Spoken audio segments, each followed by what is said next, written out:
اللهم صل على سيدنا محمد يا رب صل وسلم دائما أبدا على حبيبك. لا إله إلا الله وحده لا شريك له وأشهد أن سيدنا ومولانا محمدا عبده ورسوله. أما بعد، فأعوذ بالله من الشيطان الرجيم. بسم الله الرحمن الرحيم. واعتصموا بحبل الله جميعا ولا تفرقوا واذكروا نعمة الله عليكم إذ كنتم أعداء فألف بين قلوبكم فأصبحتم بنعمته إخوانا. وقال النبي صلى الله تعالى عليه وسلم: المسلم أخو المسلم لا يخذله لا يظلمه بحسب امرئ من الشر أن يحقر أخاه المسلم. وقال النبي صلى الله تعالى عليه وسلم: إنما بعثت لأتمم مكارم الأخلاق، أو كما قال.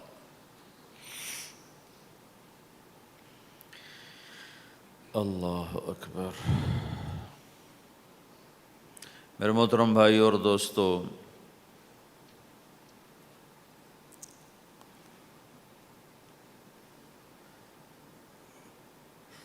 اسلام ایک زندگی گزارنے کا طریقہ ہے. صرف چند عبادات کا نام اسلام نہیں، یہ پوری ایک زندگی ہے.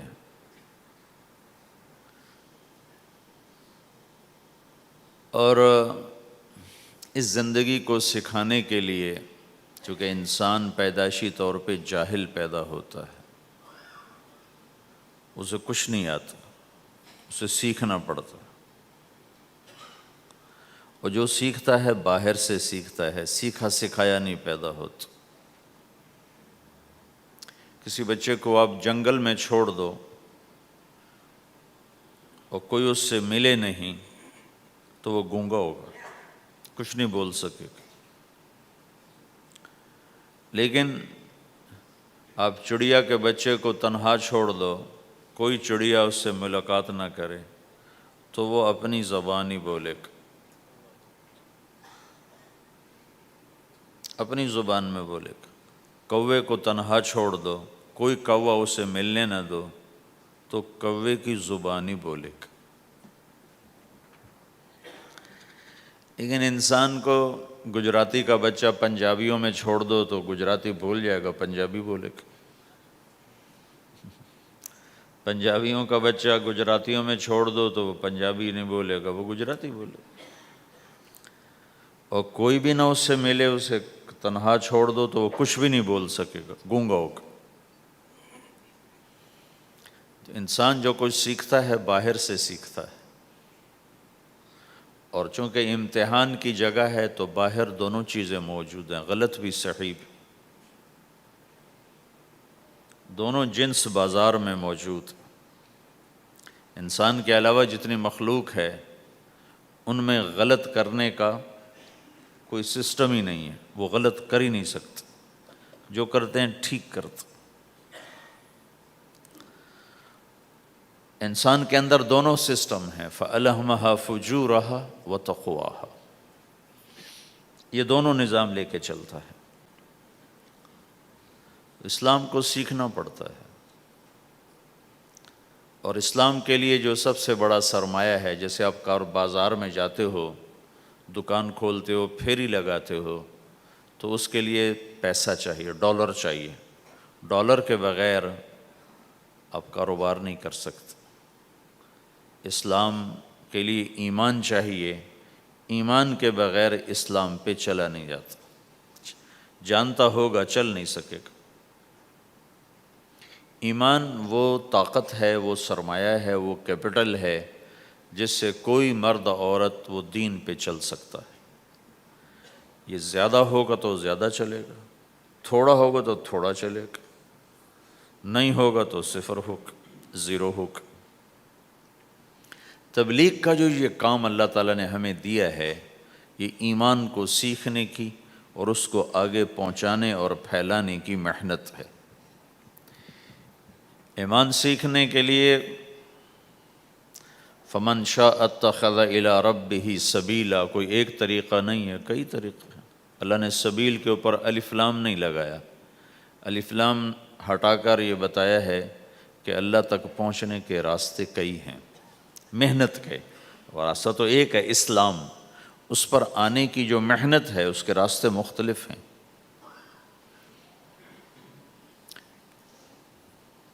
ہاں، آگے پہنچانے کے لیے تبلیغ کے سوا اور کوئی راستہ کوئی نہیں۔ یہاں آ کر تبلیغ منفرد کا کام منفرد ہو جاتا ہے کہ کسی محنت میں گشت کوئی نہیں سوائے تبلیغ، صرف تبلیغ ہے جس میں گشت ہے کہ خود چل کے جاؤ۔ اگر میرے پاس وہ میرے کالج کا لڑکا نہ آتا تو مجھے تو نہیں پتا تھا تبلیغ کیا چیز، نہ دین کا پتہ تھا نہ دنیا کا پتہ تھا۔ تو کوئی چل کے آیا اور اس نے ہاتھ پکڑا، اور دعوت ہے ہی بے طلبوں کے لیے، مدرسہ تو طلب والوں کے لیے، وہاں تو تعلیم ہوتی، تبلیغ نہیں ہوتی۔ خانقاہ تو طلب والوں کے لیے ہے اور دعوت بے طلب لوگوں کے لیے، جو سننا نہیں چاہتے، جو قریب نہیں آنا چاہتے، اور ایسا طبقہ کروڑوں اربوں کی تعداد میں موجود، انہیں دین پر لانے کے لیے یا دین کی بات ان کے کان میں ڈالنے کے لیے سوائے گشت کے اور کوئی عمل کوئی نہیں۔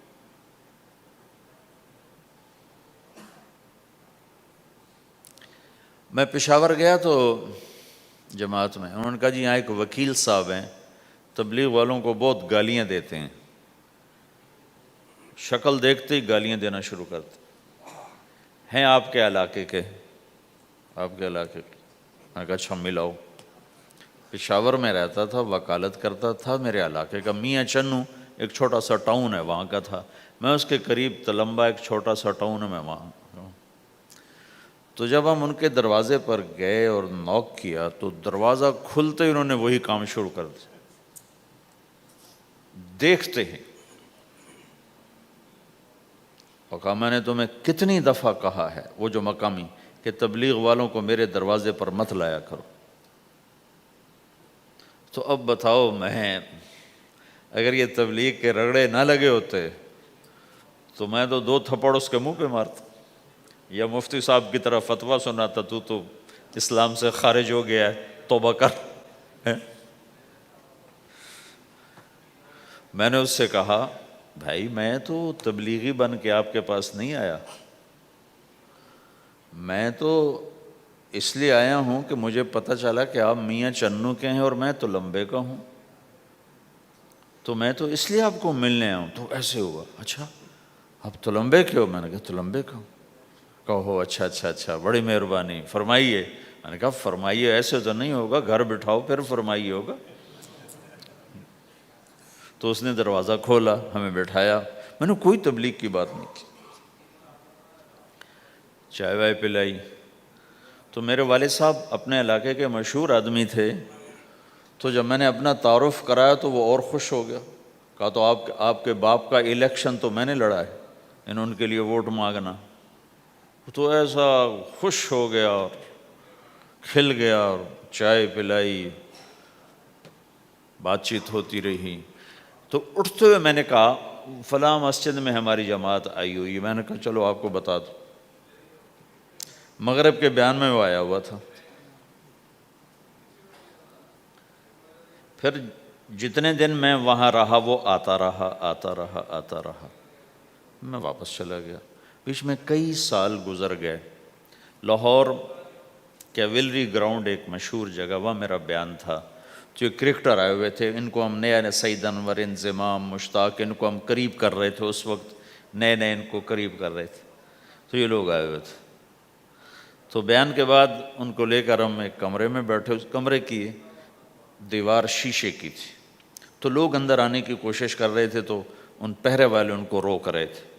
تو اس میں سے ایک آدمی منہ اوپر کر کے میری طرف سے اشارہ کرے, تو میں نے دیکھا تو ایک آدمی کی بڑی داڑھی, اور وہ مجھے ایسے ایسے اشارہ کر رہا ہے. میں نے نہیں پہچانا.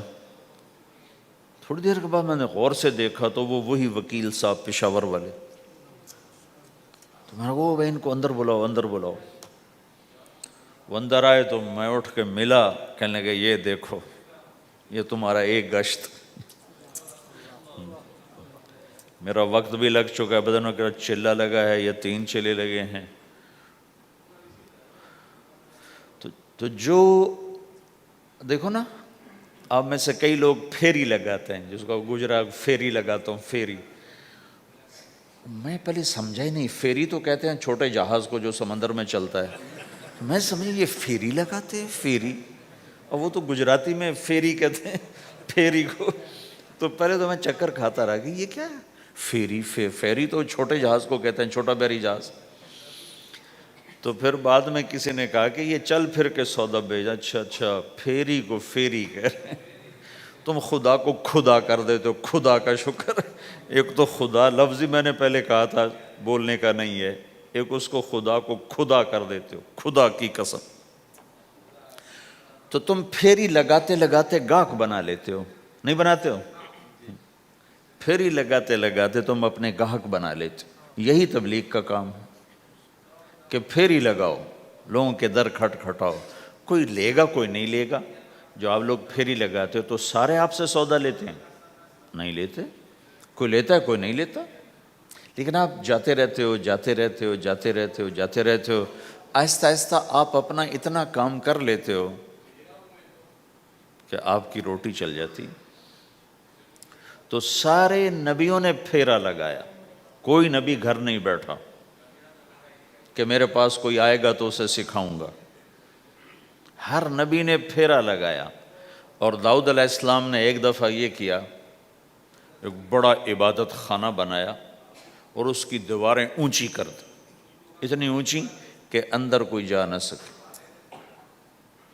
اور یہ طے کیا کہ ہفتے میں ایک دن میں کسی سے نہیں ملوں گا, صرف اللہ اللہ کروں گا, ہفتے میں ایک دن.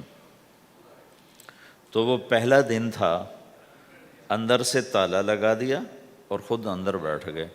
اور پہلا دن ہے کہ میں آج کسی سے نہیں ملوں گا.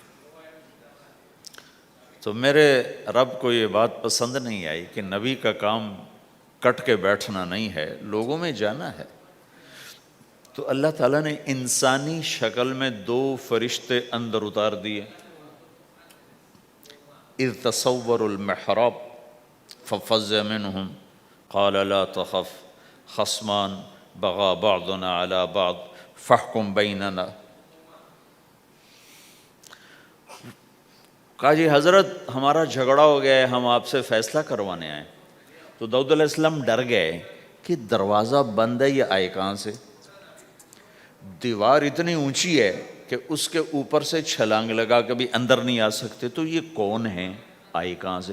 دروازے کو دیکھیں تالا لگا ہوا ہے, دیوار کو دیکھیں اتنی اونچی ہے, تو کون چھلانگ لگا کے اندر آئے گا؟ تو ڈر گئے. تو کہنے لگے جی آپ ڈریں نہیں, ہمارا جھگڑا ہو گیا. کہ کیا جھگڑا ہے؟ کیا جھگڑا ہے؟ کہ ان ھذا اخی لہ 99 نعجہ ولی نعجۃ واحدہ فقال اکفلنیھا وعزنی فی الخطاب. یہ میرا بھائی ہے, اس کے پاس 99 بکریاں ہیں, بھیڑیں, 99 بھیڑ ہے, اور میرے پاس ایک ہے. یہ مجھے کہتا ہے ایک بھی مجھے دے دے, میری 100 پوری ہو جائے. تو آپ بتاؤ یہ غلط کر رہا ہے کہ ٹھیک کر رہا ہے؟ اب یہ فیصلہ تو آپ چھوٹے سے بچے سے بھی کروا سکتے ہو, نہیں؟ یہ تو لطیفہ سا بن گیا, داؤد علیہ السلام کے لیے لطیفہ بن گیا کہ ایک آدمی کہتا ہے جی میرے پاس 99 ہے, تیرے پاس ایک ہے, تو ایک مجھے دے دے, میری 100 ہو جائیں. تو داؤد علیہ السلام سوچ میں پڑ گئے یہ چکر کیا ہے. تو ایک دم ان کو خیال آیا کہ اوہو, یہ تو میرے رب نے مجھے پیغام بھیجا ہے کہ داؤد تجھے بندوں کو دعوت دینے کے لیے بھیجا ہے, مسلح پر بیٹھنے کے لیے نہیں بھیجا. ہاں مصلی پر بیٹھنا ہے اس کے لیے رات ہے۔ قم اللیل الا قلیلا نصفہ او انقص منہ قلیلا او زد علیہ ورتل القرآن ترتیلا، چل ومن اللیل فتہجد بہ نافلۃ لک عسیٰ ان یبعثک ربک مقاما محمودا، رات ہے آ جاؤ، ان ناشئۃ اللیل ہی اشد وطئا واقوم قیلا، آجا آجا، رات بڑی مزے کی چیز ہے، تو اور میں تنہا، فَإِذَا فَرَغْتَ فَانصَبْ وَإِلَىٰ رَبِّكَ فَارْغَب، آ جاؤ۔ تتجافى جنوبهم عن المضاجع يدعون ربهم خوفا وطمعا ومما رزقناهم ينفقون، رات تیری میری، دن میرے بندوں کے لیے۔ نہیں بیٹھ سکتا، تسبیح پکڑ کے نہیں بیٹھ سکتے ہو۔ تو اس پر داؤد علیہ السلام سجدے میں گرے، آیت سجدہ ہے اس لیے میں نہیں پڑھتا ہوں، سجدے میں گرے اور کہا یا اللہ معافی کر، یا اللہ معاف کر دے، یا اللہ معاف کر دے، میں نے دروازے بند کر لیے حالانکہ یہ میرے منصب کے خلاف تھا، اس پر اللہ سے معافی مانگی۔ تو چل کے جانا نبیوں کی صفت ہے، یہی ہماری صفت۔ اس امت کو یہ کام دیا گیا کہ یہ اوروں کے پاس جا کے اپنا سودا پیش کر، اپنوں کو بھی سنبھالے اور غیروں تک بھی پہنچے۔ نہیں سنتے پھر جاؤ، نہیں سنتے پھر جاؤ، کیونکہ دلوں کا پھیرنا اللہ کے ہاتھ میں ہے، تیرے ذمے آواز لگانا ہے۔ اللہ تعالیٰ نے تقسیم کر دی، قم اللیل الا قلیلا، رات اللہ کے پاس آ جا۔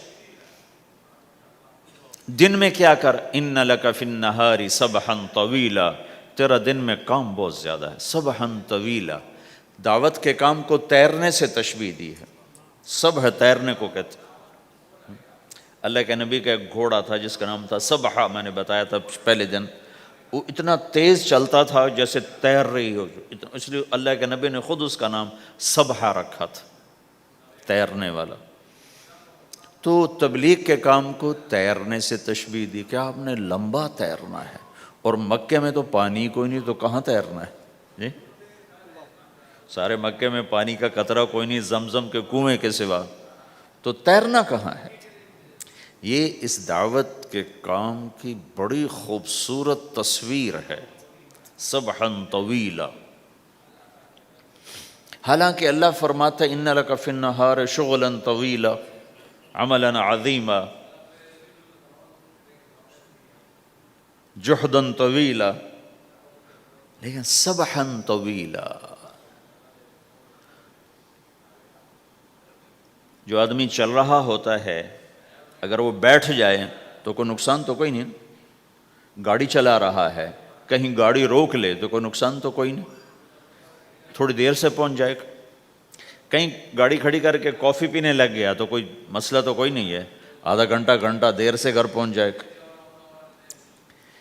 تیرنے والا پانی میں اتر گیا، اب یہ رک سکتا ہے؟ کیوں بھائی؟ اگر یہ کافی پینے کا ارادہ کرے تو کہاں جائے گا؟ تو مچھلی کے پیٹ میں جائے گا۔ پانی میں اترنے کے بعد اختیار ختم ہے، اب تیرنا ہے۔ کہاں تک؟ دوسرا کنارہ جب تک ہاتھ میں نہیں آتا تیرنا ہے، سبحا طویلا۔ جب تک آخرت کا کنارہ ہاتھ میں نہیں آتا، اے میرے نبی تجھے دعوت کا کام کرتے ہی رہنا ہے، کرتے ہی رہنا ہے، کرتے ہی رہنا ہے، تیری چھٹی کوئی نہیں۔ سبحا میں یہ اشارہ تھا کہ چھٹی کوئی نہیں، یہ موت تک کا کام ہے۔ وَاعْبُدْ رَبَّكَ حَتَّى يَأْتِيَكَ الْيَقِينُ۔ ہائے ہائے، جب یہ آیت اتری یا ایھا المدثر قم فانذر وربک فکبر، اے میرے محبوب اٹھ جا، اٹھ جا، میرا پیغام سنا، تو لیٹا ہوا ہے۔ تو اس پر آپ نے کہا خدیجہ انقطع ایام النوم والراحہ، میرے آرام کے دن چلے گئے، میرے سونے کے دن چلے گئے، میرے رب نے مجھے کہا ہے اٹھ جا اور میرا پیغام سنا۔ تو اس وقت تو کوئی جاننے والا نہیں تھا، تو پہلے آپ چپ کے بات فرما رہے تھے، پھر اللہ نے کہا کھل کے کہہ، تو پھر آپ نے کہا میں خدیجہ میں کس کو کہوں، میری کون سنے گا، من ادعو من یستجیب۔ تو حضرت خدیجہ نے عرض کی یا رسول اللہ آپ دعوت دینے میں پہل کریں، میں لبیک کہنے میں پہل کرتی ہوں۔ تو بھائیو، دعوت ہمارا سرمایہ ہے، دعوت سے ایمان بنتا ہے، ایمان سے عمل بنتا ہے۔ تو اگر آپ اس دعوت میں حرکت کرتے رہو گے، ان لک فی النہار سبحا طویلا، کل میں نے اس پر تھوڑی تفصیل سے بات کر دی تھی، آج میں اس سے اگلی بات کرنا چاہتا ہوں، لیکن اس کو بار بار سننا اس لیے ضروری ہے کہ آدمی بڑی جلدی بھول جاتا ہے، اور نفع سامنے نہ ہو تو اس کے لیے قدم اٹھانا، مال لگانا مشکل ہو جاتا ہے۔ آپ پھیری بھی تو لگاتے ہو، تو شام کو پیسہ ہاتھ میں آتا ہے تو تھکاوٹ چلی جاتی۔ میں نے ایک شخص سے کہا تھوڑا تبلیغ میں وقت دے دو بھائی، کہا جی مجھے گولیاں لگی تھیں تو اس کے بعد میرے بدن میں درد ہوتا ہے تو میں ٹائم نہیں دے سکتا، لیکن میں اسے دیکھتا تھا وہ صبح سے شام تک اپنے دکان پہ کھڑا ہوتا تھا، کھڑا ہو کے کام کرتا تھا۔ تو ایک دن میں نے اس سے پوچھا یہ تو دکان پہ کھڑا ہوتا ہے، اس کا درد تمہیں نہیں ہوتا؟ تبلیغ میں تو اتنی مشقت نہیں ہے۔ وہ کہنے لگا جی روز درد بہت ہوتا ہے، لیکن میں جب شام کو پیسے گنتا ہوں تو سارا درد چلا جاتا ہے، سارا درد چلا جاتا ہے۔ تو اب آپ تبلیغ میں 3 دن کے لیے گئے تو کچھ لگا کے آتے ہو، ہاتھ میں تو کچھ بھی نہیں ہوتا، اور چلے کے لیے جاؤ تو کچھ لگتا ہے، ہاتھ میں تو کچھ بھی نہیں آتا۔ 4 مہینے کے لیے جاؤ تو کچھ لگتا ہے، ہاتھ میں تو کچھ بھی نہیں آتا۔ تو وہ جذبہ پیدا نہیں ہوتا لگانے کا، تھکنے کا، تھکانے کا، جیسے دنیا میں پیدا ہوتا ہے کہ اس کی واپسی نظر آ رہی ہوتی۔ تو اس لیے بار بار ضرورت ہے اس کو سننے اور سنانے کی کہ اللہ نے اس امت کو یہ منصب دیا ہے، کنتم خیر امت اخرجت للناس، تم سب سے بہترین امت ہو، تمہیں نکالا گیا ہے۔ کیا کرتے ہو؟ تأمرون بالمعروف وتنہون عن المنکر وتؤمنون باللہ، بھلائی کی بات کرتے ہو، برائی سے روکتے ہو، صلہ مجھ سے لیتے ہو، تؤمنون باللہ، صلہ مجھ سے لیتے ہو، اللہ پہ ایمان لاتے ہو۔ کل بھی میں نے کہا تھا کہ ہر مسلمان کے ذمہ دعوت ہے، عمل کرے یا نہ کرے۔ آج پھر اس کو دہرا رہا ہوں کہ عمل کرے یا نہ کرے، اوروں کو دعوت دینا ہر مسلمان کے ذمہ ہے۔ اللہ تعالیٰ نے بنو اسرائیل کے بارے میں کہا میری تم پہ لعنت ہے، لعن الذین کفروا من بنی اسرائیل علی لسان داود و عیسیٰ ابن مریم، اے داود، اے عیسیٰ، ان پر لعنت بھیجو۔ کتنا سخت اللہ کا فرمان ہے۔ اچھا کیوں؟ کس لیے؟ اللہ نے دو جرم بتائے، ذَلِكَ بِمَا عَصَوْا وَكَانُوا يَعْتَدُونَ، یہ بہت نافرمان ہو چکے ہیں، بہت نافرمان ہو چکے ہیں۔ ایک اس کی وجہ سے ان پر اللہ کی لعنت۔ دوسرا کیا ہے؟ کانوا لا یتناہون عن منکر فعلوہ، جو گناہ خود کر رہے ہوتے ہیں اس سے اوروں کو نہیں روکتے۔ کانوا لا یتناہون، نہیں روکتے تھے، عن منکر، اس گناہ سے، فعلوہ، جسے وہ خود کر رہے ہوتے تھے۔ تو اس سے پتہ چلا کہ اگر کوئی نافرمانی بھی کر رہا ہے تو کسی کو اگر دیکھتا ہے نافرمانی کرتے تو اسے سمجھانا اس کے ذمے ہے۔ یعنی اللہ تعالیٰ نے اللہ یوں کہہ رہا ہے کہ کم وقت خود تو برائی کر رہا تھا تو کسی کو روکتا تو صحیح۔ دونوں ہی کام نہیں کیے، نہ خود چھوڑا نہ کسی اور کو روکا۔ تو بھائیو، حرکت کرتے رہنا، اس حرکت میں بڑی طاقت ہے۔ ساری کائنات حرکت میں، اگر رک جائے تو تباہی۔ زمین حرکت کر رہی ہے، سورج حرکت کر رہا ہے، چاند، ستارے، ہر شے حرکت میں۔ تمہاری زمین 66,000 کلومیٹر فی گھنٹہ کی رفتار سے روزانہ بھاگی جا رہی۔ کہیں پتہ چلا کہ پاناما میں دونوں سمندروں کے 66,000 کلومیٹر فی گھنٹہ کی رفتار سے دوڑا جا رہا ہے۔ تمہارا سورج 6 لاکھ میل، 9 لاکھ کلومیٹر فی گھنٹہ کی رفتار سے دوڑتا جا رہا ہے۔ حرکت کے ساتھ زندگی ہے، حرکت ختم ہوگی زندگی ختم ہو جائے گی۔ اب لوگوں نے حرکت کی، اپنے ملکوں کو چھوڑ کر آئے، اللہ نے آپ کو روزگار دے دیا، باعزت روزگار دے دیا۔ تو بھائیو، اللہ کے دین کے لیے حرکت کرتے رہنا، عمل بھی آ جائے گا انشاءاللہ، ایک دن دیکھو گے زندگی بدلے گی۔ ہمارے بزرگ تھے، ساتھی فوت ہو گئے، تو ان کا بیٹا PIA میں کیپٹن تھا، جہاز اڑاتا تھا۔ تو انہوں نے کہا بیٹا نماز پڑھ لیا کر۔ کہا ابا فرصت نہیں ملتی، بہت کام ہوتے۔ کہا اچھا چلو نماز کے وقت ایک آدمی کو دعوت دے دیا کر، 5 نمازیں ہیں، 5 دفعہ دعوت دے دیا کر۔ وہ کہنے لگا میں دعوت دوں؟ خود تو میں پڑھتا نہیں، دوسرے کو کیسے دعوت دوں؟ کہا بیٹا ایک تو میری مان لے، نماز کا انکار کیا ہے تو یہ تو مان لے کہ چلو کسی کو کہہ دیا کر کہ بھائی نماز پڑھا کرو۔ کہا چلو یہ تو آسان ہے، میں کہہ دوں گا۔ تو اس نے اپنے ابا کی بات مان لی، ہر نماز پہ 1-2 کو کہہ دیتا بھائی نماز پڑھا کرو۔ اس کے والد فوج میں جرنیل تھے، یہ کیپٹن تھا، دونوں کی ملاقات نہیں ہوئی۔ 6 مہینے بعد باپ بیٹا کی ملاقات ہوئی تو دیکھا تو کپتان صاحب کی داڑھی بھی اور ماتھے پہ محراب بھی۔ انہوں نے کہا بیٹا یہ کیا ہوا؟ کہا آپ نے مجھے پھنسا دیا۔ وہ جب میں لوگوں کو کہتا رہا تو میرے اپنے اوپر اثر ہونا شروع ہو گیا کہ میں اپنے آپ کو ملامت کرنے لگا کہ اوروں کو تو کہہ رہا ہے، خود تو پڑھتا نہیں۔ کہا اس نے مجھے کھڑا کیا اور میں نماز پہ آیا۔ پھر ایک دن شیو کرنے لگا، شیشے میں کھڑا دیکھ رہا تھا، تو میں نے کہا جب اللہ کو سجدہ کر رہا ہوں تو چہرے پہ نبی کی سنت بھی ہونی چاہیے۔ تو میں نے سیفٹی بھی پھینک دی، میں داڑھی بھی رکھ لی۔ تو تبلیغ کا کام کرتے رہنا، ہم فرشتے نہیں بن سکتے۔ ایک دفعہ ایک آدمی نے میرے اوپر بڑی چڑھائی کی، تم تبلیغ والے منافق ہو، کہتے کچھ ہو کرتے کچھ ہو، تمہارے قول اور فعل میں بہت فرق ہے، بہت۔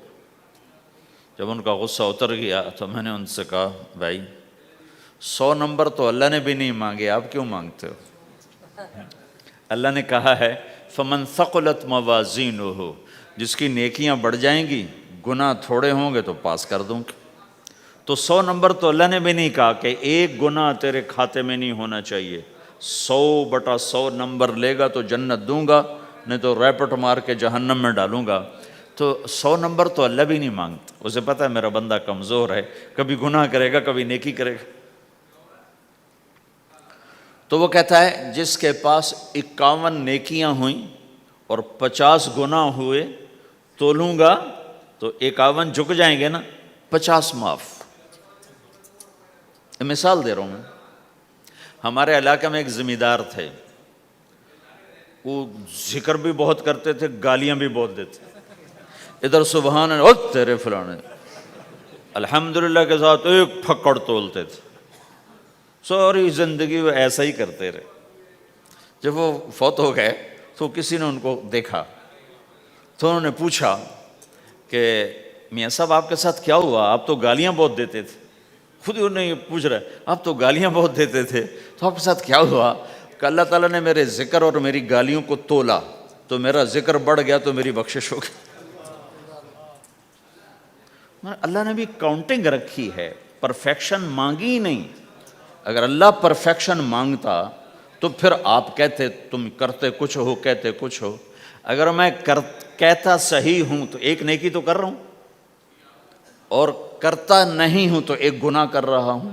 کیا پتا میرا رب میرے کہنے کے تو فعل میرے نہ کرنے کو معاف کر دے۔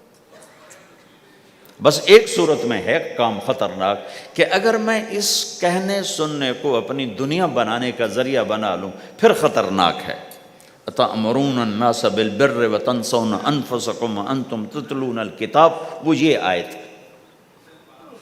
لیکن اگر میرے اندر اخلاص ہے تو پھر میں انسان ہوں، کبھی اچھا کروں گا کبھی برا کروں گا، لیکن میرے ذمہ صدا لگانا ہے۔ تو بھائیو اس تبلیغ کے کام کو کرتے رہنا، اس سے ایمان بنتا ہے، ایمان سے دین وجود میں آتا ہے۔ دین کے 2 حصے ہیں، ایک عبادات ہے جس میں نماز سب سے اہم ہے، پھیری پہ ہو گھر پہ ہو نماز نہ چھوڑو۔ رمضان کے روزے ہیں، اللہ پھر رزق زیادہ دے دے، حج کرو، زکوٰۃ دو، لیکن عبادات بڑی محدود ہیں اور اس میں کثرت اللہ نے مطالبہ بھی نہیں کیا، بلکہ اللہ تعالیٰ نے اس میں اعتدال ہی کو پسند فرمایا ہے۔ اللہ تعالیٰ نے ہمارے نبی لمبی لمبی نمازیں پڑھتے تھے تو اللہ تعالیٰ نے روک دیا کہ ما انزلنا علیک القرآن لتشقی، میرے نبی میں نے تمہیں قرآن اس لیے نہیں دیا کہ تو لمبی لمبی نمازیں پڑھ کے تھکتا رہے، درمیان نہ چل، درمیان نہ چل۔ اللہ کے نبی نے تبلیغ میں زیادہ زور دکھایا تو اللہ نے اس پر بھی کہا فلا تذهب نفسك علیہم حسرات، اتنا غم نہ کیا کر کے تو خود ہی ہلاک ہو جائے، نہیں ایسا نہ کر۔ تو عبادات محدود ہیں اور اس میں اعتدال مطلوب ہے۔ سارا دن مصلی پہ بیٹھنا یہ اللہ نہیں دیکھنا چاہتا، اللہ یہ دیکھنا چاہتا ہے کہ تو باہر جا تاکہ میں دیکھوں کہ اب تو کیا کرتا ہے۔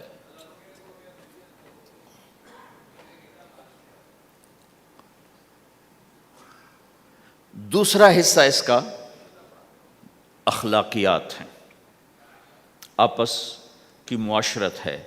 دین جو اثر انداز ہوتا ہے وہ معاشرت سے اثر انداز ہوتا ہے، عبادت سے نہیں، عبادات سے نہیں۔ عبادت تو مسجد کے اندر ہے یا مصلی پر گھر کے اندر ہے، روزہ اندر کی چیز ہے، حج بیت اللہ میں ہے، زکوٰۃ مسلمان کو دی جاتی ہے۔ تو دنیا میں دین پھیلنے کے لیے اور اپنوں کو دین کے قریب کرنے کے لیے جو سب سے بڑا عمل ہے وہ بھائیو اچھے اخلاق ہے۔ یہ دوسرا حصہ میں آج بیان کرنا چاہتا ہوں۔ اللہ کے نبی نے فرمایا ایو عُرَى الاسلام اوثق، مجھے بتاؤ اسلام کا سب سے مضبوط عمل کیا ہے؟ تو صحابہ نے کہا الجہاد، یا رسول اللہ جہاد۔ اسلام کا سب سے مضبوط عمل کیا ہے؟ صحابہ نے کہا جہاد۔ تو آپ نے کہا وَحَسَنٌ وَمَا هُوَ بِهِ، ہاں جہاد بہت اچھا عمل ہے لیکن سب سے بڑا عمل نہیں ہے، سب سے مضبوط عمل نہیں ہے۔ ان کا جی الصلاۃ، نماز۔ تو ہم نے کہا ہاں وَحَسَنَةٌ وَمَا هِيَ بِهَا، نماز بھی بہت اچھی چیز ہے لیکن وہ نہیں جو میں پوچھ رہا ہوں، سب سے اعلیٰ، سب سے اوپر، سب سے مضبوط نہیں۔ پھر انہوں نے کہا جی الحج، حج۔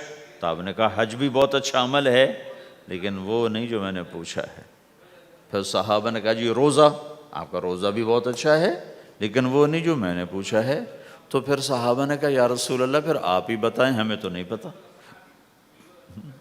تو ہمارے نبی عبادات سے اوپر لا رہے ہیں، اپنے ساتھیوں کو عبادات پہ قائم کر دیا۔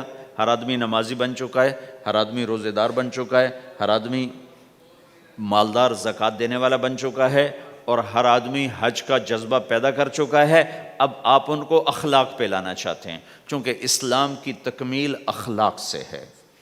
اسلام کو تشبیہ دی گئی ہے گھر کے ساتھ، بنی الاسلام علی خمس، تو بنیا کا لفظ عمارت پر بولا جاتا ہے۔ تو اسلام کی بنیاد میں ہے کلمہ، نماز، روزہ، حج، زکوٰۃ۔ اگر اس مسجد کی بنیادیں بھر دی جائیں تو اس کو مسجد تو نہیں کہیں گے نا۔ ہاں جی بنیادیں ڈال دی ہیں، چھت ڈالنی ہے، جب چھت پڑے گی تو پھر یہ مسجد کہلائے گی۔ تو اسلام کی بنیاد قائم ہو چکی تھی، اب آپ چھت ڈالنا چاہتے تھے۔ چھت کیا ہے؟ وہ اچھے اخلاق ہیں، تو اب آپ ان کو اوپر لا رہے ہیں، اوپر لا رہے ہیں۔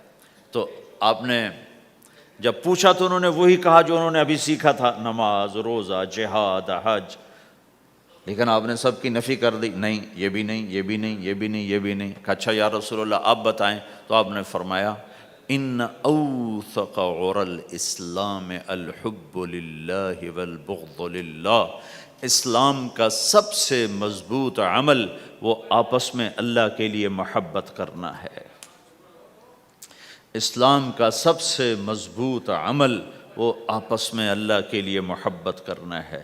اسلام کا سب سے مضبوط عمل وہ محبت ہے، اللہ کے لیے بغض ہے، اللہ کے لیے محبت ہے، یہ اسلام کا سب سے مضبوط عمل ہے۔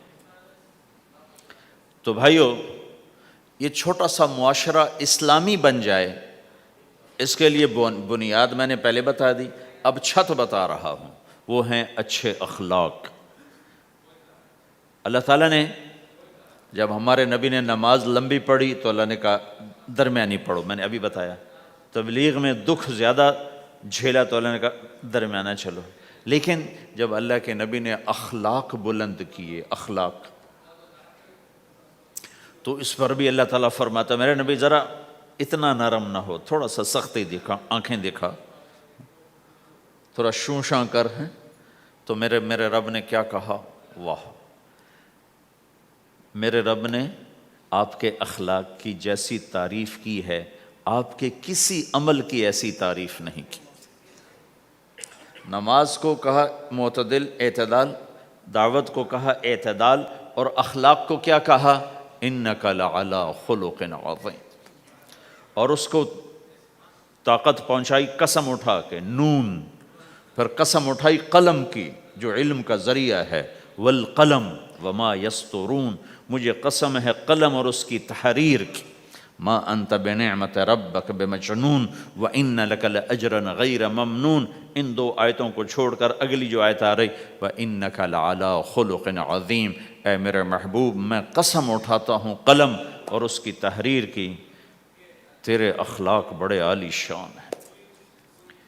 یہ نہیں کہا تیرے اخلاق بڑے عالی ہیں، انک لعلی، علا، علا کا یہاں بہت عظیم الشان کردار ہے.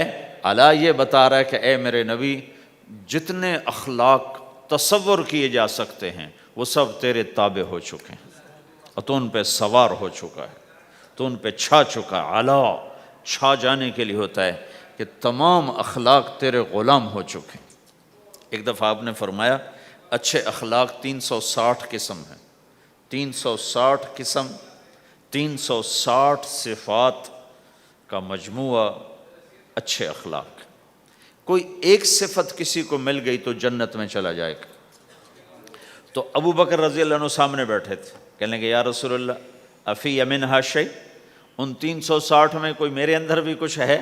تو آپ نے کہا تیرے اندر سارے کا سارا، کوئی کمی کوئی نہیں، پورے. یہ آپ نے اور کسی کو نہیں کہا، صرف آپ نے یہ ابو بکر سے فرمایا کہ ابو بکر تیرے اندر پورے اخلاق 360. تو بھائیو، آپس کی محبت اور اچھے اخلاق یہ اسلام کا سب سے چوٹی کا سبق ہے، سب سے اعلیٰ درجے کا سبق. اب ایک حدیث میں جو حدیث جبریل کہلاتی ہے، وہ انسانی شکل میں آ کر پوچھتے ہیں یا رسول اللہ اسلام کیا ہے؟ تو آپ کہتے ہیں کلمہ، نماز، روزہ، حج، زکوٰۃ، یہ اسلام ہے. یہی سوال اب آخری حج کا موقع آ چکا ہے، اب اسلام 9 سال آگے، 10 سال آگے جا چکا ہے اور اس کی شکل مکمل ہو چکی ہے. تو عمر بن عبسہ رضی اللہ تعالیٰ عنہ یہ آخری حج کے موقع پر آپ سے ملتے ہیں اور آ کر یہ آپ سے پوچھتے ہیں یا رسول اللہ مل اسلام. سوال ایک ہے، مل اسلام. شروع میں مدینے کے داخلے کے شروع میں جبریل انسانی شکل میں آتے ہیں اور کہتے ہیں مل اسلام، اسلام کیا ہے؟ تو آپ کہتے ہیں کلمہ، نماز، روزہ، حج، زکوٰۃ. اب یہی سوال 10 سال کے بعد یا 9 سال کے بعد عمر بن عبسہ کہتے ہیں یا رسول اللہ مل اسلام، اسلام کیا ہے؟ تو اب جواب سنو. آپ نے فرمایا اطعام الطعام وطیب الکلام، میٹھا بول بولنا اور کھانا کھلانا. کسی سے میٹھا بول بولنا کتنا عظیم ہے میرے نبی کی، میرے اللہ کی بارگاہ میں، کہ آپ نے فرمایا ابتسامک فی وجہ اخیک صدقہ. تو اگر کسی مسلمان کو ہنس کے مل لے تو یہ بھی تیرے لیے صدقے کا ثواب ہے، صدقہ لکھا جائے گا. جبریل کہتے ہیں یا رسول اللہ مل ایمان، ایمان کیا ہے؟ تو آپ فرماتے ہیں اللہ کو ماننا، فرشتوں کو ماننا، نبیوں کو ماننا، کتابوں کو ماننا، تقدیر کو ماننا، موت کے بعد کی زندگی کا اقرار کرنا. ان تؤمن باللہ وملائکتہ وکتبہ ورسلہ وبالبعث بعد الموت، یہ ہے ابتدائی جواب. اب یہی سوال عمر بن عبسہ کرتے ہیں 9 سال کے بعد یا رسول اللہ مل ایمان، ایمان کیا ہے؟ تو آپ نے فرمایا الصبر والسماحہ، صبر کرنا، معاف کرنا. سوال ایک ہے، جواب 2 ہیں. کیوں؟ کہ جگہ اور نوعیت بدل چکی ہے. ابتدائے اسلام ہے تو عبادات بتائی جا رہی ہیں، انتہائی اسلام ہے تو اخلاق بتائے جا رہے ہیں کہ اے میرے کہ اے عمر، ایمان کیا ہے؟ صبر کرنا، معاف کرنا، صبر کرنا، معاف کرنا۔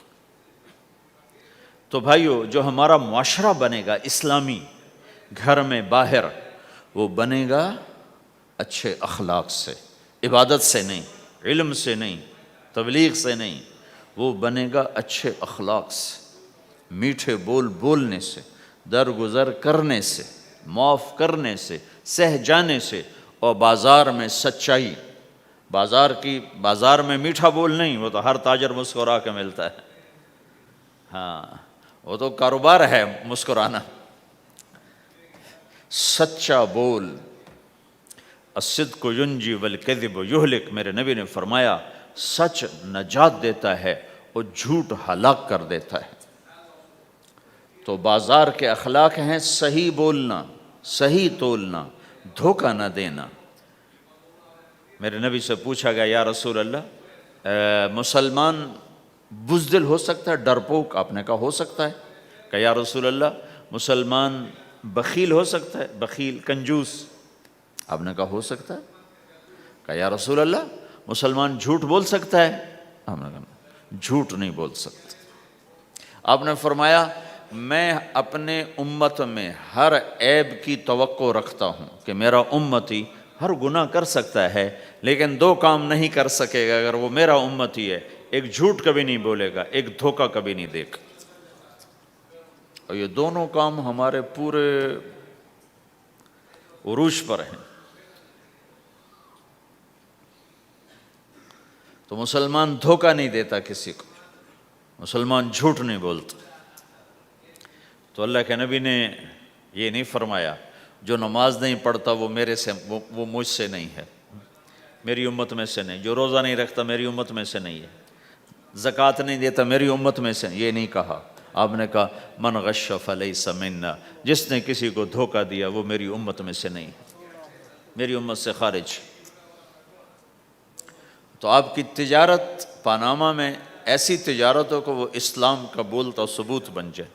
آپ کی جاب ہے تو ایسی ہو کہ اسلام کی پورا انڈونیشیا جو مسلمان ہوا ہے، مسلمان تاجروں کی تجارت سے مسلمان ہو۔ ملائیشیا، انڈونیشیا، فلپائن، ان علاقوں میں جتنا اسلام پھیلا ہے یہ تاجروں کی محنت سے پھیلا ہے۔ کہاں کے تاجر؟ یمن کے عرب تاجر، ان کے عالی اخلاق، ان کا سچا بول، ان کا صحیح ترازو، اس نے لوگوں کے قلوب کو پھیر دیا کہ یہ پیسے کے غلام نہیں ہیں۔ تو ہماری تجارت اس لیے نہیں کہ ہم پیسہ بنائیں، ہماری تجارت اس لیے کہ ہم تجارت میں اللہ کے احکام زندہ کریں، جس میں سب سے بڑا حکم سچ بولنا ہے اور دھوکے سے بچنا ہے، اور غلط کاروبار سے، غلط کام سے بچنا ہے۔ صرف ہم پیسہ نہیں کماتے، ہم اللہ کا امر دیکھتے ہیں کہ اگر میرے اللہ کے حکم کے مطابق ہے تو ٹھیک، اگر اس کے مطابق ہم چھوڑ دیں تو بھائیو اپنی پہچان کرواؤ سچائی کے ساتھ، دیانت کے ساتھ، دھوکے سے بچتے ہوئے۔ ایک تاجر مجھے بڑے فخر سے بتا رہا، فیصل آباد کی بات، کہ جی میں صبح صبح قرآن پڑھ رہا تھا دکان پہ بیٹھا ہوا، کپڑے کا تاجر، تو ایک گاہک آ گیا، کہا جی آپ قرآن پڑھ رہے ہو، بھلے آدمی لگتے ہو، تو میں نے بیٹی کے جہیز کے لیے کپڑا خریدنا ہے، تو میں نے کہا آپ سے خرید لیتا ہوں۔ تو وہ پھر ہنس کے کہنا جی میں نے 16 روپے میٹر والا کپڑا 48 روپے میٹر میں بیچ دیا۔ میں نے کہا واہ بھائی واہ، قرآن کی قیمت بڑی تھوڑی لگائی تو۔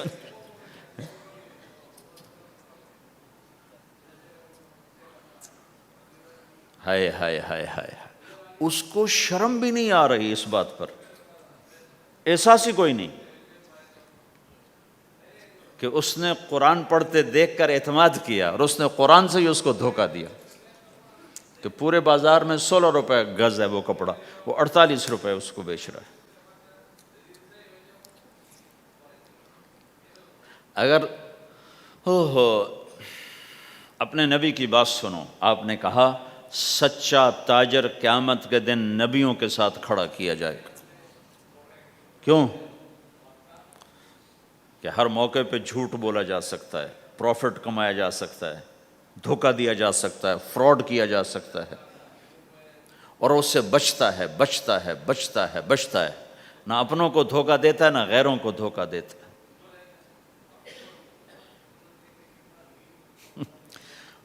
جب انگریز کا دور تھا تو وہ ایک دلی میں ایک جیب کترا تھا، جیب کاٹنے والا، تو وہ یہ سکھایا کرتا تھا لڑکوں کو، پھر ان کو بھیجتا تھا، تو اس کا ایک چیلا شام کو صرف 2 روپے لے کر آیا، 2 روپے لے کر، تو اس نے کہا بے وقوف، آج سارے دن کی کمائی 2 روپے؟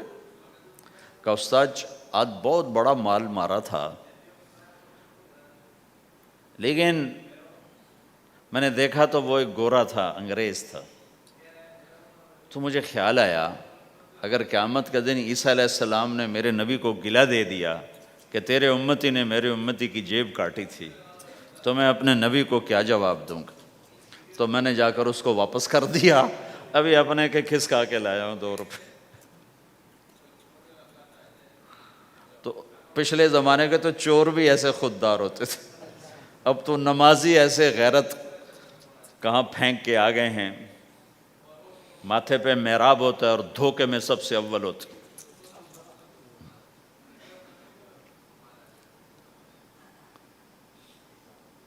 تو ہمارا اسلام صرف اس مسجد کی 4 دیواری میں نہیں ہے، ہمارا اسلام تو بارش کے قطروں کی طرح پھیلا ہوا ہے، آسمان کی بلندی ہے، آسمان کی وسعت ہے، جیسے اس سے زیادہ ہمارے دین کی وسعت ہے۔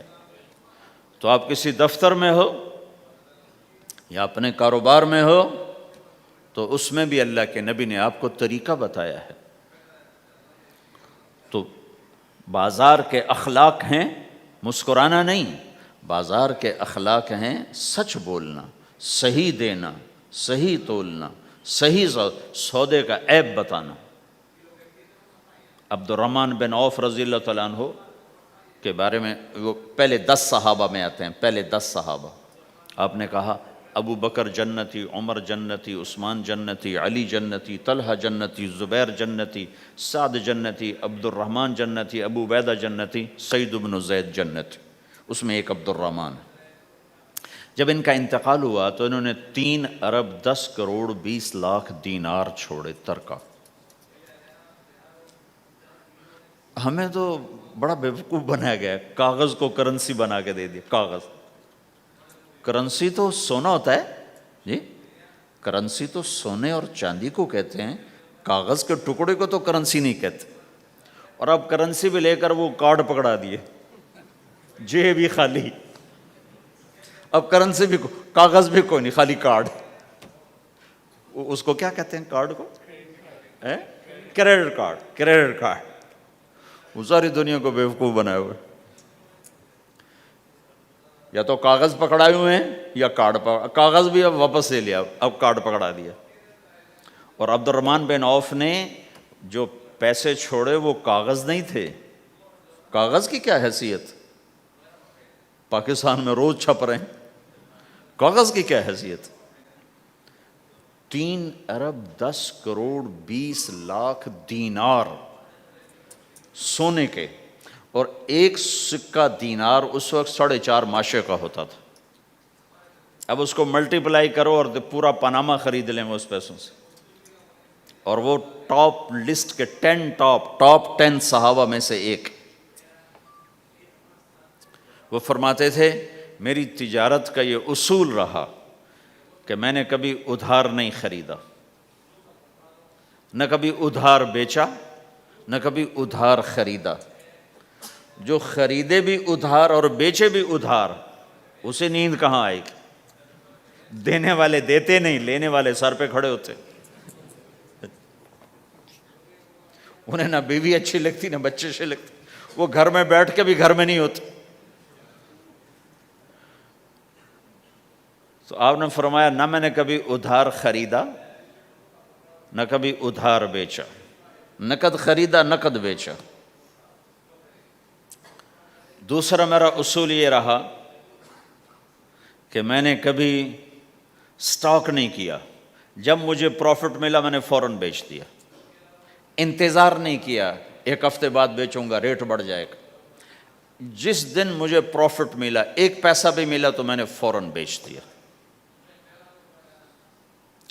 تیسرا اصول یہ تھا کہ میرے سودے میں کوئی کمی یا عیب ہوتا تو میں اسے چھپاتا نہیں تھا، ظاہر کرتا تھا اس میں یہ کمی ہے، بھئی لینا تو لے لو، نہیں لینا تو چھوڑ دو. ہماری تو تجارت بھی جنت کا راستہ ہے. مدینے کے لوگ ذمہ دارا کرتے تھے، مکہ کے لوگ تجارت کرتے تھے.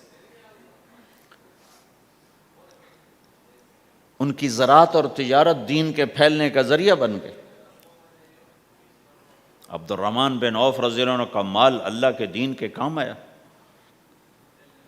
عثمان رضی اللہ عنہ کا مال اللہ کے دین کے کام آیا. جنگ تبوک میں 10,000 آدمیوں کا سامان حضرت عثمان اکیلے نے دیا. 30,000 کا لشکر تھا تو 1/3 10,000 کا سارا سامان عثمان رضی اللہ عنہ نے اپنے گھر سے دیا. اور وہ پیسے دینار لا کے پیش کیے نا تو اللہ کے نبی وہ دینار لے کر یوں کر رہے تھے، ایسے ایسے، اور کر رہے تھے ما علی عثمان اللہ یعمل بعد عثمان، آج کے بعد تو کچھ نہ کر، جنت واجب ہو گئی تیرے پہ.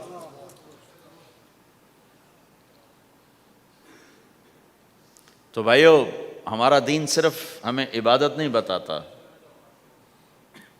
بازار کی زندگی بتاتا ہے کہ مسلمان بازار میں کیسے ہوتا ہے. کسی کے ہاں ملازم ہے تو اس کی نوکری کیسی ہوتی ہے، اس کی دیانت کیسی ہوتی ہے، اس کا بول کیسا ہوتا ہے. وہ پیسے پہ قربان نہیں ہوتا، وہ پیسے کو ایمان پہ قربان کرتا ہے. تو آپ کی تجارت بھی دین کے پھیلنے کا ذریعہ بنے گی.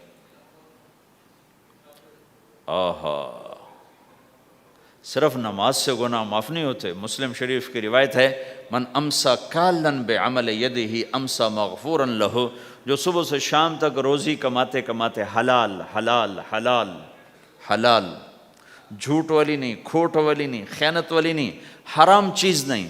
حرام چیز کا بیچنا بھی حرام ہے، خریدنا بھی حرام ہے، اس کا پروفٹ بھی حرام ہے.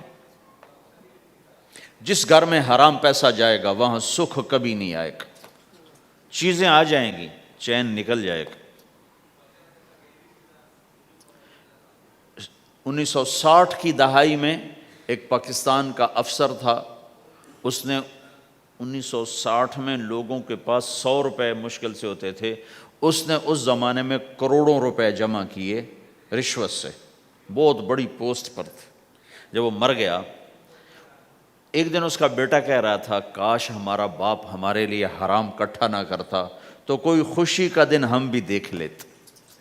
جن کے لیے جمع کیا تھا کہ میرے بچے اب مزے سے، میں نے خود اپنے کانوں سے اس کو یہ کہتے ہوئے سنا کئی دفعہ، میں آج مر جاؤں میری بچی کو کسی کی پرواہ نہیں کہ میں نے اتنا پیسہ بنا دیا ہے.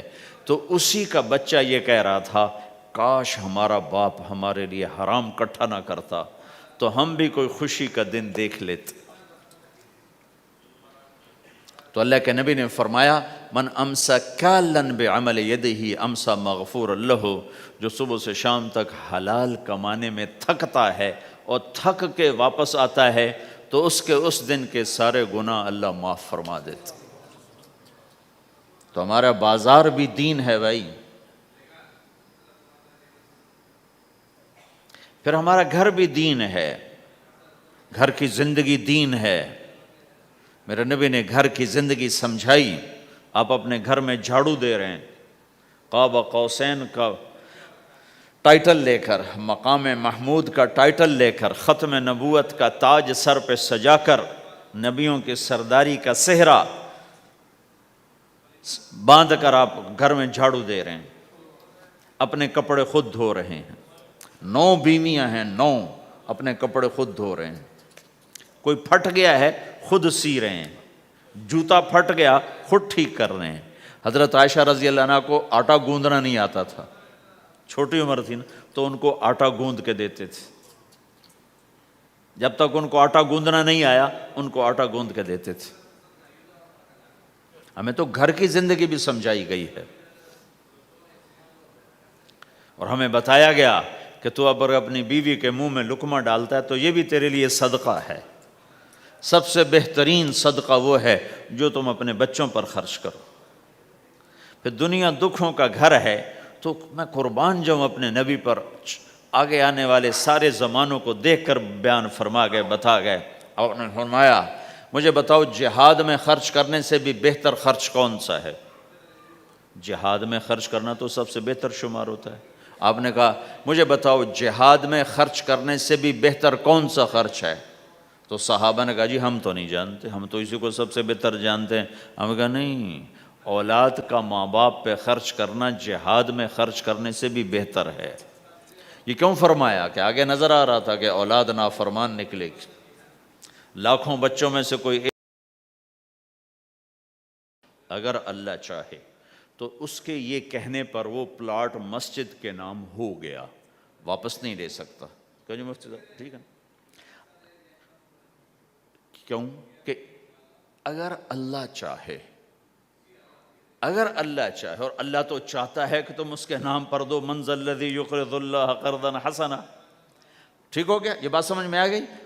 اب ایک آدمی یوں کہتا ہے انشاءاللہ میری بیوی کو 3 طلاق، اگر اللہ چاہے تو میری بیوی کو 3 طلاق، تو علماء فرماتے ہیں یہ طلاق نہیں ہوگی۔ کیوں نہیں ہوگی؟ اس لیے کہ اس نے کہا ہے اگر اللہ چاہے تو میری بیوی کو 3 طلاق، اور اللہ چاہتا ہی نہیں کوئی اپنی بیوی کو طلاق دے، لہذا یہ طلاق نہیں ہوگی۔ ہزاروں دفعہ کہہ دے انشاءاللہ ساتھ لگا ہوا ہو، نہیں ہوگی۔ کیونکہ اللہ چاہتا ہی نہیں تم طلاق دو۔ اللہ گھر آباد، سینکڑوں آیات ہیں گھر کو آباد کرنے کے لیے۔ فَإِنْ خِفْتُمْ شِقَاقَ بَيْنِهِمَا، اگر میاں بیوی میں ہوگی کھٹپٹ تو بڑھاؤ نہیں۔ کیا مصیبت ہے کہ کچھ ادھر سے بڑھانا لگ جاتے ہیں، کچھ ادھر سے بڑھانا شروع کر دیتے ہیں۔ فَبَعْثُوا حَكَمًا مِّنْ أَهْلِهِ وَحَكَمًا مِّنْ أَهْلِهَا، تو طلاق دینے میں جلدی نہ کرو، جلدی نہ کرو۔ صلح صفائی کے لیے ایک آدمی بچی کی طرف سے آئے، ایک آدمی بچے کی طرف سے آئے، اور دونوں میں صلح صفائی کی کوشش کرو۔ یا ایھا النبی اذا طلقتم النساء، اے میرے نبی جب تم طلاق دینا چاہو تو یا ایھا النبی یہاں یہ اس لیے آیا ہے کہ اللہ تعالیٰ کہہ رہا ہے اے ایمان والو میں یہ نبی اپنا سفارشی بنا کے تمہارے سامنے پیش کرتا ہوں، طلاق نہ دیا کرو، نہ دیا کرو۔ یہ ہے یا ایھا النبی سے ایک دم ایمان والوں کی طرف منتقل ہونے کا فلسفہ، کہ دیکھو میں اپنا نبی تمہارے لیے سفارشی بناتا ہوں کہ طلاق نہ دیا کرو۔ اگر دینی پڑ جائے، چونکہ جائز ہے، نہیں نباہ ہو رہا، پھر زبردستی بھی نہیں کرنی چاہیے۔ اگر کوئی جائز وجہ ہے تو طلاق ہوئی ہے، پھر اسے دشمنی کا سبب نہیں بنانا چاہیے۔ اگر صحیح مناسب ہوئی ہے، اللہ کے نبی نے خود 2 خواتین کو طلاق دی، نکاح تو کیا، رخصتی نہیں ہوئی، طلاق دے دی۔ اللہ کے نبی کی بیٹیوں کو طلاق پڑی، حضرت ام کلثوم، حضرت رقیہ رضی اللہ عنہ دونوں کو طلاق دی گئی، ابو لہب کے بیٹوں نے طلاق دی۔ آپ نے حضرت حفصہ کو طلاق دینے کا ارادہ کیا تو عمر رضی اللہ عنہ کو پتہ چلا، بڑے غمگین ہوئے، تو جبریل آ گئے، یا رسول اللہ، اللہ تعالیٰ فرما رہے ہیں حفصہ کو طلاق نہیں دے سکتے، یہ آپ کی دنیا کی بیوی بھی ہے، جنت کی بیوی بھی ہے۔ کہ عمر کے دل شکنی ہو رہی ہے۔ تو ایک گھر باقی رہے، اس کے لیے سینکڑوں آیات اللہ تعالیٰ نے اتاری ہیں، اور ہمیں کہا عاشروہن بالمعروف، اپنی بیویوں کے ساتھ اچھا سلوک کرو۔ ہمیں خطاب، چونکہ مرد کسی کی بچی کو لے کے آتا ہے، لڑکا کسی کی بچی کو لے کے آتا ہے، اور وہ بچی ماں چھوڑتی، باپ چھوڑتی ہے، بھائی چھوڑتی ہے، بہنیں چھوڑتی ہے، سہیلیاں چھوڑتی ہے، سب کو چھوڑتی ہے، اور تیسرے دن اس کو تانے شروع ہو جاتے ہیں، اس کا تو دل ہی نہیں لگتا۔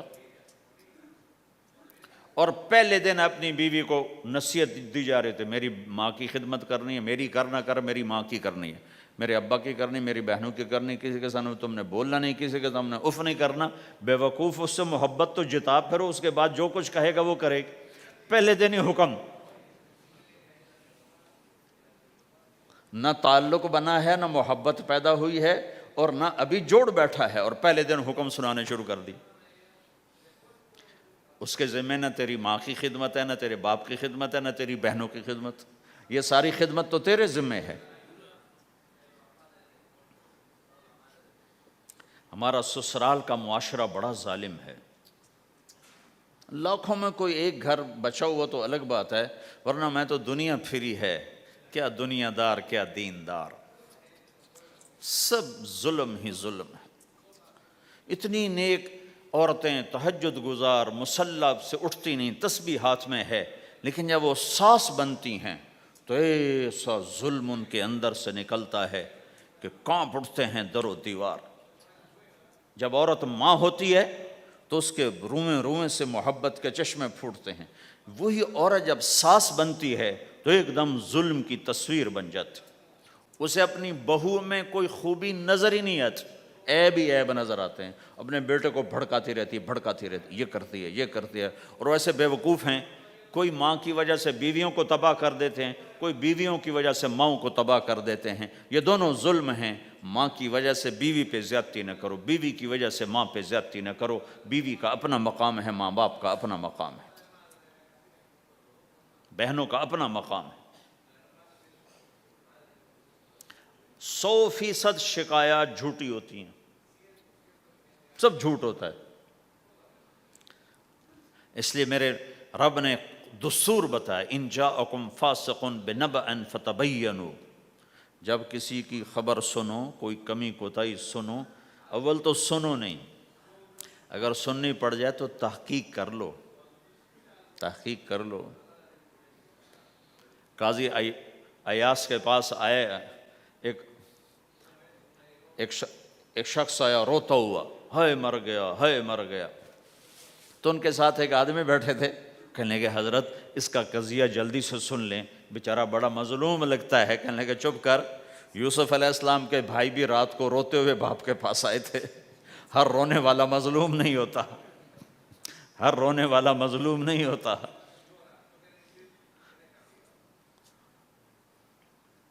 اپنے گھروں کی فضا بناؤ، کمی سنو ہی نہیں۔ تمہاری بیوی ماں کی کمی بتانے لگے، کہا مجھے نہ بتاؤ، تیری بڑی مہربانی۔ تمہاری ماں تمہاری بیوی کی کمی بتانے لگے، کہا اماں مجھے نہ بتا، تیری بڑی مہربانی۔ گھر کی فضا ایسی بناؤ کہ کسی کی کمی کا تذکرہ نہ ہو، تو اللہ کی قسم تمہارا گھر جنت کا نمونہ بن جائے گا۔ یہ معاشرت کا دین بتا رہا ہوں، معاشرت کا دین۔ اپنی بیوی کی خوبیوں کی تعریف کرو، کمیوں پہ پردہ ڈالو۔ بیویوں کے ذمہ ہے خامد کی خوبیوں کی تعریف کریں، انسان حوصلہ افزائی کا محتاج ہوتا ہے۔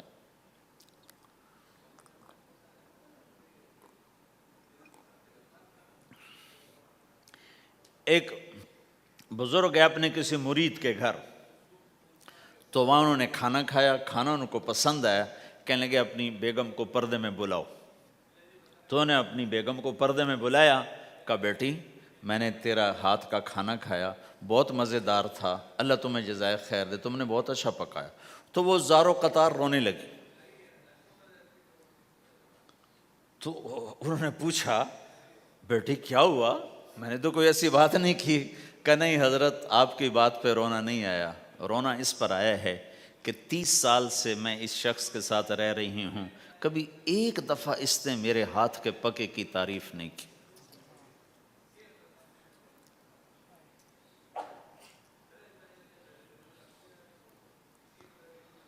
آپ گھر میں تشریف لائے، آپ نے پوچھا کوئی کھانے کو کچھ ہے؟ ام سلمہ رضی اللہ عنہ کا گھر، کہا یا رسول اللہ آج تو کچھ نہیں، سرکہ ہے۔ کہا واہ واہ واہ واہ، نعم الادام الخل، سرکہ تو بہت اچھا سالن ہے۔ سبحان اللہ، کیسے دلجوئی فرمائی اپنی بیگم کی، سرکہ تو بہت اچھا سالن ہے، یا تو نے نمک کم ڈال دیا، تو نے مرچی زیادہ کر دی۔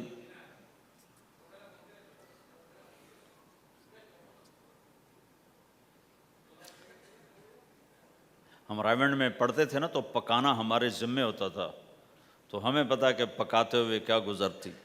جب 2-2 ہزار آدمی کی روٹی ہم پکاتے تھے، 5-5 بوری آٹا گوندا ہے ہاتھوں سے، اور 10-10 من کھڑے ہو کے روٹی لگائی ہے۔ سخت سردی میں بھی، سخت گرمی میں بھی۔ سردی میں جب رات کو آٹا گوندتے تھے ہم تو ہمارے ہاتھ ایسے اکڑ، تم تو سردی دیکھتے ہی نہیں ہو، ہاتھ ایسے اکڑ جاتے تھے، اور صبح 4 بجے اٹھ کے روٹی پکانا شروع کرتے تھے۔ 2000 آدمی کی روٹی پکانی ہوتی تھی۔ تو اب کوئی آ کر کہتے انہیں کچی روٹی پکائی، تو جی دادا ایک تھپڑ اس کے منہ پہ مارے کہ 4 بجے کے ہم اٹھے ہوئے ہیں، پکا پکا برا حشر ہو گیا، کہتے کچی پکائی۔ بھائی صبر کر کے چپ کر کے کھا جا۔ مولانا الیاس صاحب رحمۃ اللہ علیہ ایک اپنے مرید کے گھر گئے تو اس نے کھیر بنا کر پیش کی۔ اچھا، نمک اور چینی ایک جیسے ہوتے ہیں، وہ دیہاتی عورت سمجھ نہ سکی، چینی کے بجائے نمک ڈال دیا، تو انہوں نے جا سب سے پہلے مولانا الیاس صاحب کے سامنے کھیر رکھی، تو آپ نے جو چکھی تو وہ تو تھی کڑوی، کہنے کہ بھائی واہ واہ واہ واہ واہ واہ، بڑی مزے کی کھیر، ساری لیا، میں اکیلا کھاؤں گا، کسی کو نہیں کھانے دوں گا۔ ساری کھیر کھا گیا اس پر پردہ ڈالنے کے لیے۔ وہ تو جب انہیں کہا مولانا الیاس کا بچا ہوا تھوڑا سا میں جب چکھا تو کڑوا تھا، ہائے مر گئی، یہ تو سارا نمک ڈالا ہوا تھا۔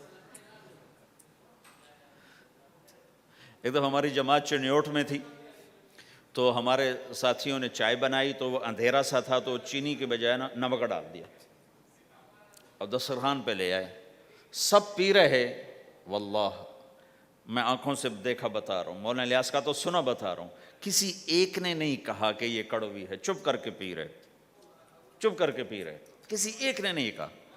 باہر ایک دیہاتی کھڑا تھا، تو میں نے اس کہا چاچا آتے نو چاہ پی ماما، وہ آ گیا، اس نے پہلا گھونٹ بھرا، اوے تا کوڑی ہے، اس نے بانڈا پھوڑ دیا۔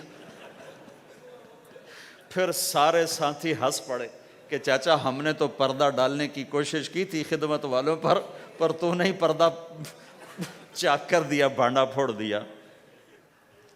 کیا خوبصورت تربیت۔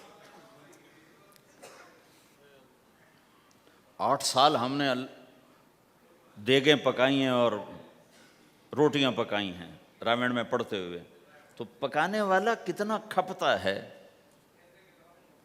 مفتی زین العابدین صاحب رحمۃ اللہ علیہ ہمارے بزرگ تھے، بڑے نفیس، تو وہ روٹی بڑی نفیس کھاتے تھے، تو ان کے لیے مجھے فرمایا اس نے روٹی تو بنا۔ اب میں ڈر رہا تھا کہ پتہ نہیں مفتی صاحب کو پسند نہ آئی تو کیا بنے گا۔ حوصلہ افزائی کتنی ضروری چیز۔ اب وہ میں روٹی ناشتے میں لا کے رکھی، اور اللہ کا فضل، اب تو خیر بھول بھلائیاں ہو گیا، ورنہ بہت نفیس روٹی میں بناتا تھا۔ ایک دفعہ میں گھر میں تھا تو رمضان کا مہینہ تھا، تو کسی کی آنکھ نہیں کھلی، گرمیوں کا رمضان، تو میری آنکھ کھل گئی، تو سب سوئے پڑے، نوکر بھی گھر والے بھی، تو میں نے کسی کو نہیں اٹھایا، چپ کر کے جا کے پرات اٹھائی اور روٹیاں پکانی شروع کر دی۔ جب ساری روٹیاں پک گئیں، آخری پیڑا میرے ہاتھ میں تھا، تو میری بڑی بہن کی آنکھ کھل گئی، اس نے دیکھا تو میں روٹیاں پکا رہا، کو تیرا بھلا ہو جاوے، ایک ہی کیتا۔ میں کہا روز تم پکاتی ہو، آج میں پکا کے دے رہا ہوں، اس میں کیا ہے۔ تو میں نے روٹی پیش کی نا، تو مفتی صاحب نے 1-2 لقمے کھائے، تو میں کھڑا سے کانپ رہا، پتہ نہیں اب کیا ہوتا، کس نے پکائی ہے؟ میں نے کہا جی میں نے پکائی، ماشاءاللہ بہت اچھی پکائی۔ تو میرا دل اتنا بڑا ہو گیا۔ حوصلہ افزائی کرنا، برائیوں کو، ہماری معاشرت کیا ہے، 100 خوبیوں میں سے ایک کمی کو نکال کے پکڑ لینا اور 100 پہ کاٹا۔ 100 نظر نہیں آتی، ایک کمی کو پکڑ کے اسے اچھال رہے اچھال رہے اچھال رہے اچھال رہے اچھال رہے۔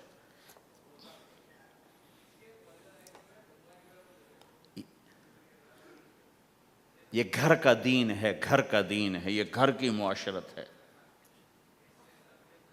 کہ ایک دوسرے کی حوصلہ افزائی ہو، اس سے دل بڑھتا ہے، دل بڑا ہوتا ہے۔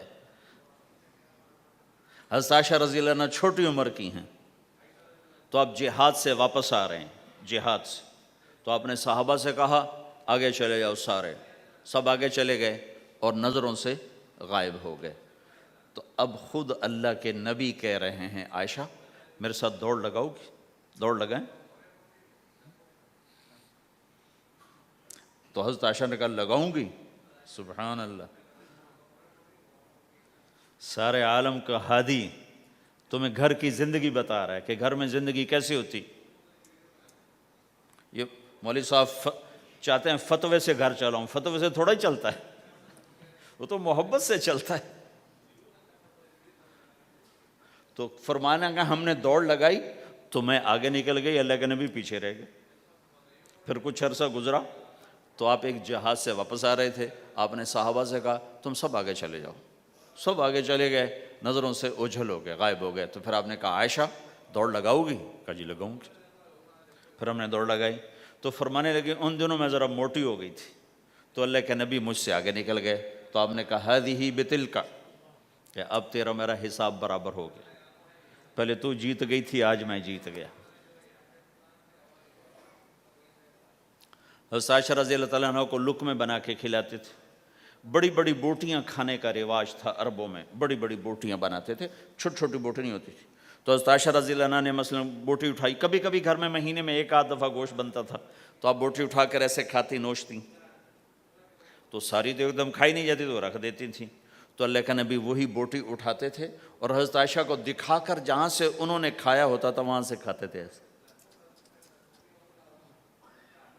پھر عائشہ رضی اللہ عنہ پانی کا پیالہ اٹھاتی اور پیتی، وہ پہلے بھی بڑے ہوتے تھے، ایسے چھوٹے گلاس نہیں ہوتے تھے، تو وہ پیتی تو جب رکھ دیتی تو اللہ کا نبی پیالہ اٹھاتے، جہاں اما عائشہ کے ہونٹ لگے ہوتے تھے وہاں ہونٹ لگا کے پانی دکھا کے یہ کرتے تھے۔ یہ بتا رہے ہیں اظہار محبت رشتوں میں بہت ضروری ہے،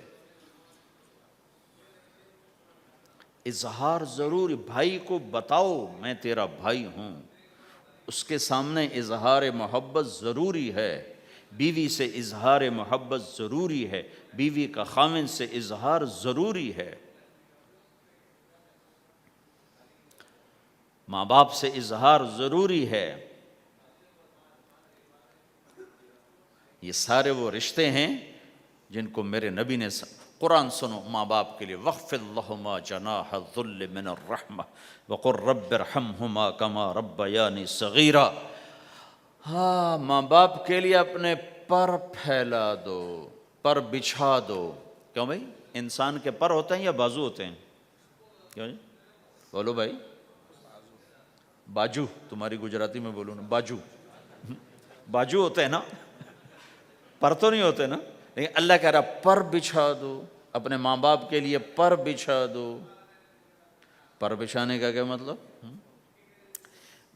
میں بتایا کرتا ہوں کہ اس آیت کو کسی تفسیر سے میں نہیں سمجھا، نہ کوئی تفسیر والا یہ تفسیر کی طرف جائے گا۔ یہ جو میرا کالج کا ایک دور ہے، ایک تبلیغ کا دور ہے، کالج دور میں جب ہمارے گاؤں کے قریب دریائے راوی ہے، اس کے کنارے جنگل تھا بہت بڑا، اس میں ہم شکار کھیلنے جاتے تھے، ایک ایک ہفتہ جنگل میں پڑے رہتے تھے، تو ساتھ کھانے کا سامان، ساتھ سارے حشم خدم، اور ایک ایک ہفتہ ہم شکار کرتے تھے۔ تو وہ تیتر کو لگتا تھا نا چھرا، وہ چھرے لگتے تھے تو گرتا تھا، تو یوں اس کے پر یوں ہو جاتے تھے، میرے آنکھوں کے سامنے وہ تیتر نظر آ رہے ہیں، وہ یوں ایسے کرتے تھے اور یوں گردن ٹیڑھی ہوتی تھی، اور اس کا مطلب یہ ہوتا تھا کہ اب میں تیرے بس میں ہوں، ذبح کر یا چھوڑ دے، میرا بس ختم ہو چکا۔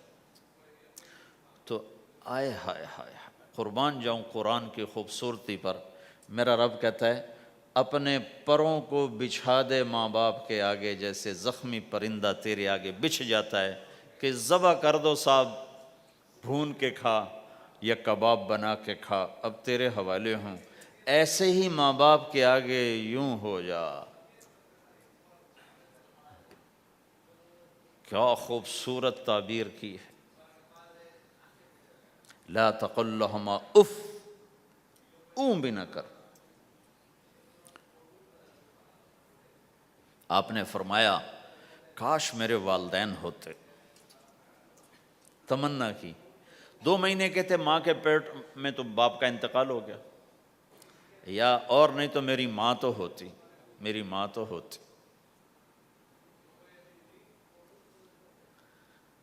اور میں عشاء کی نماز کے مصلی پہ کھڑا ہوتا اور میں سورۃ فاتحہ شروع کر چکا ہوتا، اور ادھر سے میری ماں کہتی محمد، تو میں ماں کے لیے نماز توڑ دیتا۔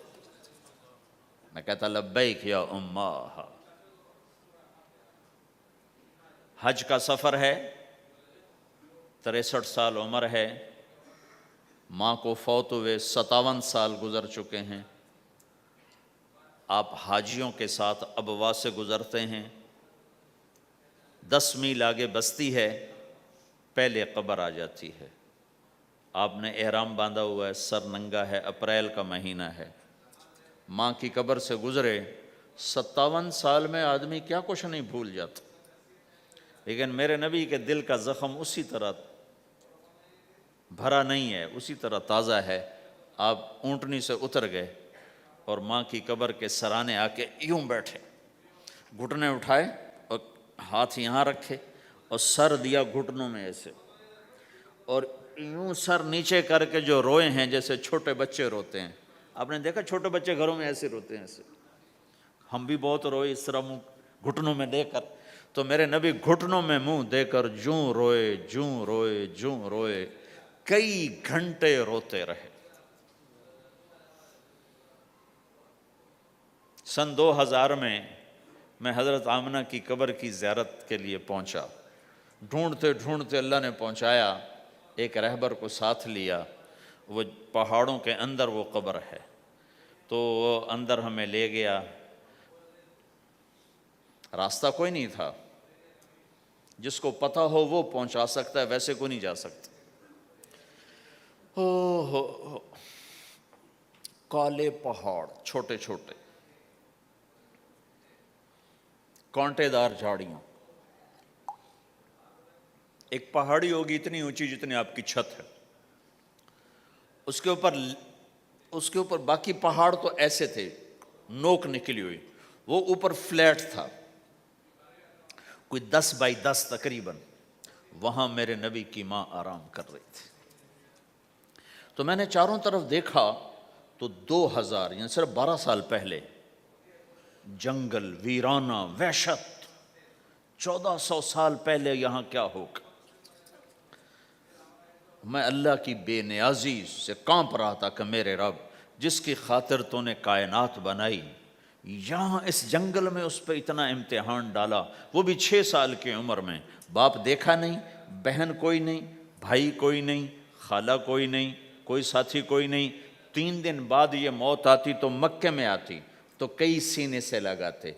3 دن پہلے یہ موت آتی تو مدینے میں آتی، کئی سینے سے لگاتے.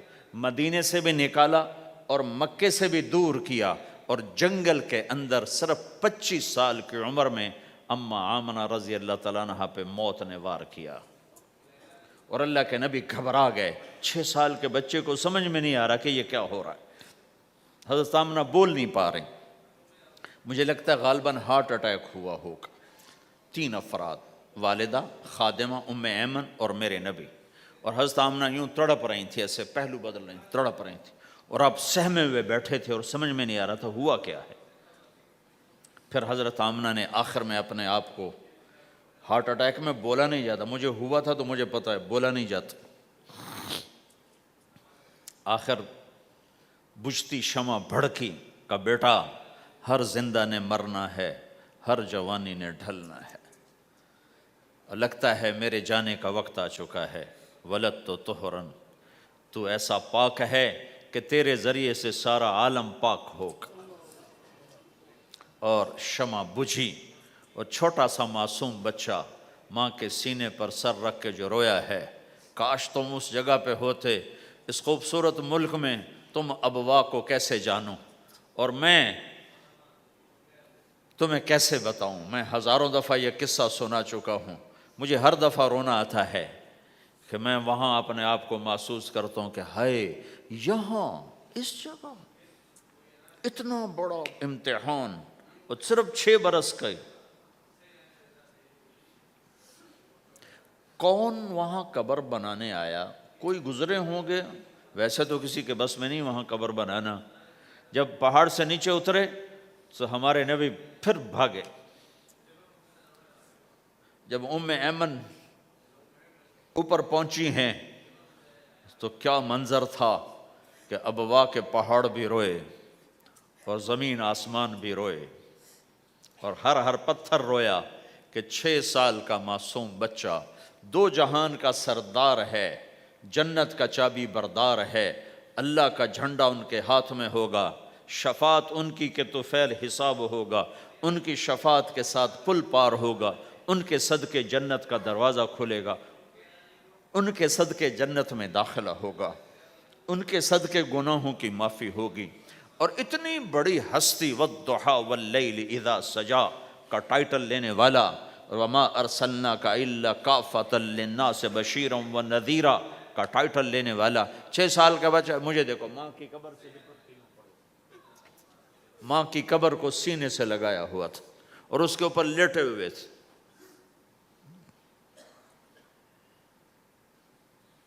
جب حضرت ام ایمن پہنچی ہیں تو اللہ کے نبی کیا کہہ رہے تھے؟ اے میری ماں، تمہیں تو پتہ ہے نا تیرے سوا میرا کوئی نہیں تھا، تو مجھے چھوڑ کے کہاں چلی گئی؟ تیرے بغیر کہاں جاؤں گا؟ میرا کون ہے اب تیرے سوا؟ ام ایمن نے اٹھایا کہ مجھے چھوڑ دو، میں کہیں نہیں جاؤں گا، میں اپنی ماں کے سوا کہیں نہیں جاؤں گا۔ کھینچ کے اٹھایا، نیچے لائیں، اونٹنی پہ بٹھایا، 3 راتیں مسلسل روتے روتے یہ سفر ہوا ہے۔ ہائے ہائے، کوئی آنسوں کو آگے کوئی خالہ نہیں بیٹھی، باپ بھی نہیں بیٹھا ہوا، بھائی بھی کوئی نہیں، بہن بھی کوئی نہیں ہے، کوئی نہیں جس کے گود میں سر رکھ کے اب یہ بچہ سوئے گا۔ تنہائیوں کے ساتھ اب بسیرا ہے۔ تو میرے نبی کا کھانا پینا چھوٹ گیا، کچھ نہیں کھاتے تھے سارا دن، زمزم کے پانی کے چند گھونٹ پیتے تھے اور تنہا بیٹھے رہتے تھے۔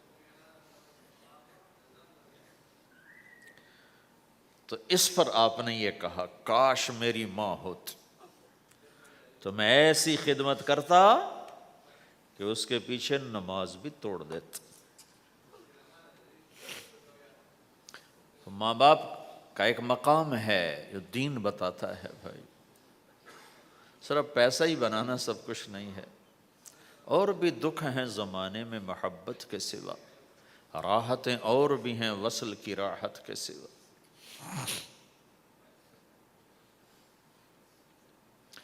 ماں باپ کا ایک مقام ہے، ان کو مقام دو، لیکن ماں کی وجہ سے بیوی پہ ظلم نہ کرو، بیوی کے عشق میں ماں پہ زیادتی نہ کرو۔ یہ گھر کی معاشرت ہے، یہ گھر کی زندگی ہے۔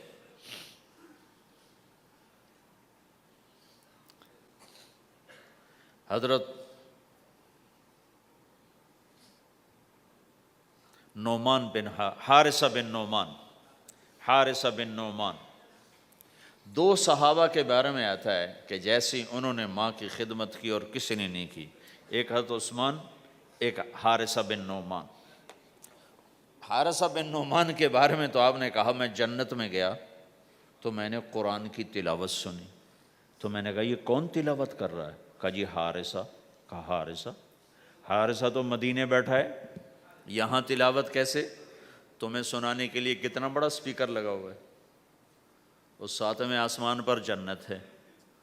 تو کہا فرشتوں نے کہ جی ماں کی ایسی خدمت کی ہے، جب قرآن پڑھتے ہیں اللہ ساری جنت کو سناتا ہے۔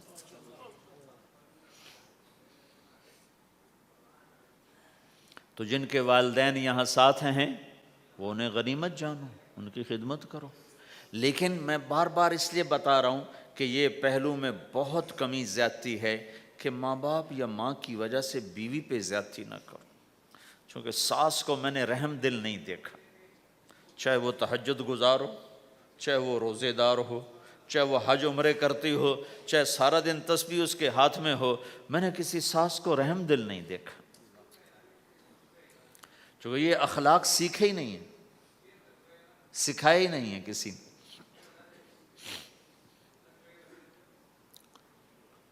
ایک دوسرے کی حوصلہ افزائی کرو، کمیوں پر پردے ڈالو۔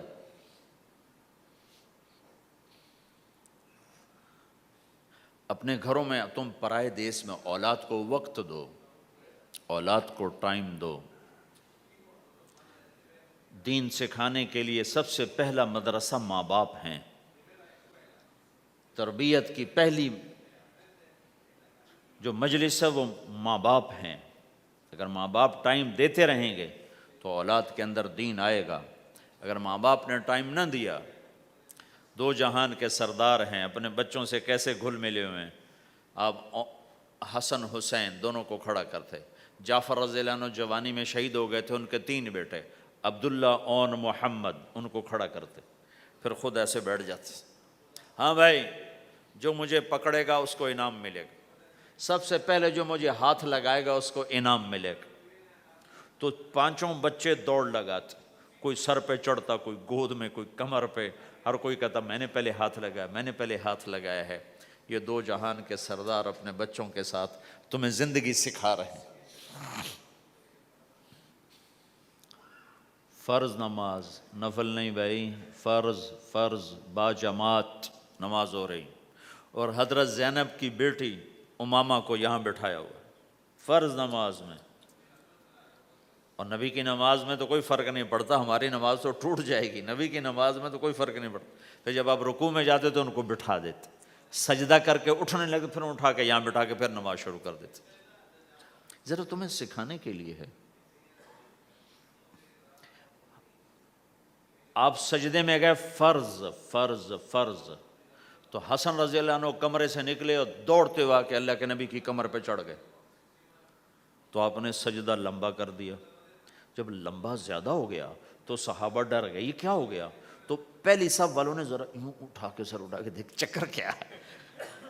تو دیکھا تو حسن کمر پہ چڑھے ہوئے. تو جو قریب میں ایک آدمی تھا اس نے سجدے میں ہی ہاتھ آگے کیا ان کو پکڑ کے نیچے اتارنے کے لیے. تو اللہ کے نبی کی یہاں سے نظر پڑی کہ ایک ہاتھ آگے آ رہا ہے، تو آپ نے یوں اشارہ کیا، چھوڑ دو کچھ نہ کہو. تو جب تک حسن نہیں اترے کمر سے آپ نے سجدے سے سر نہیں اٹھایا.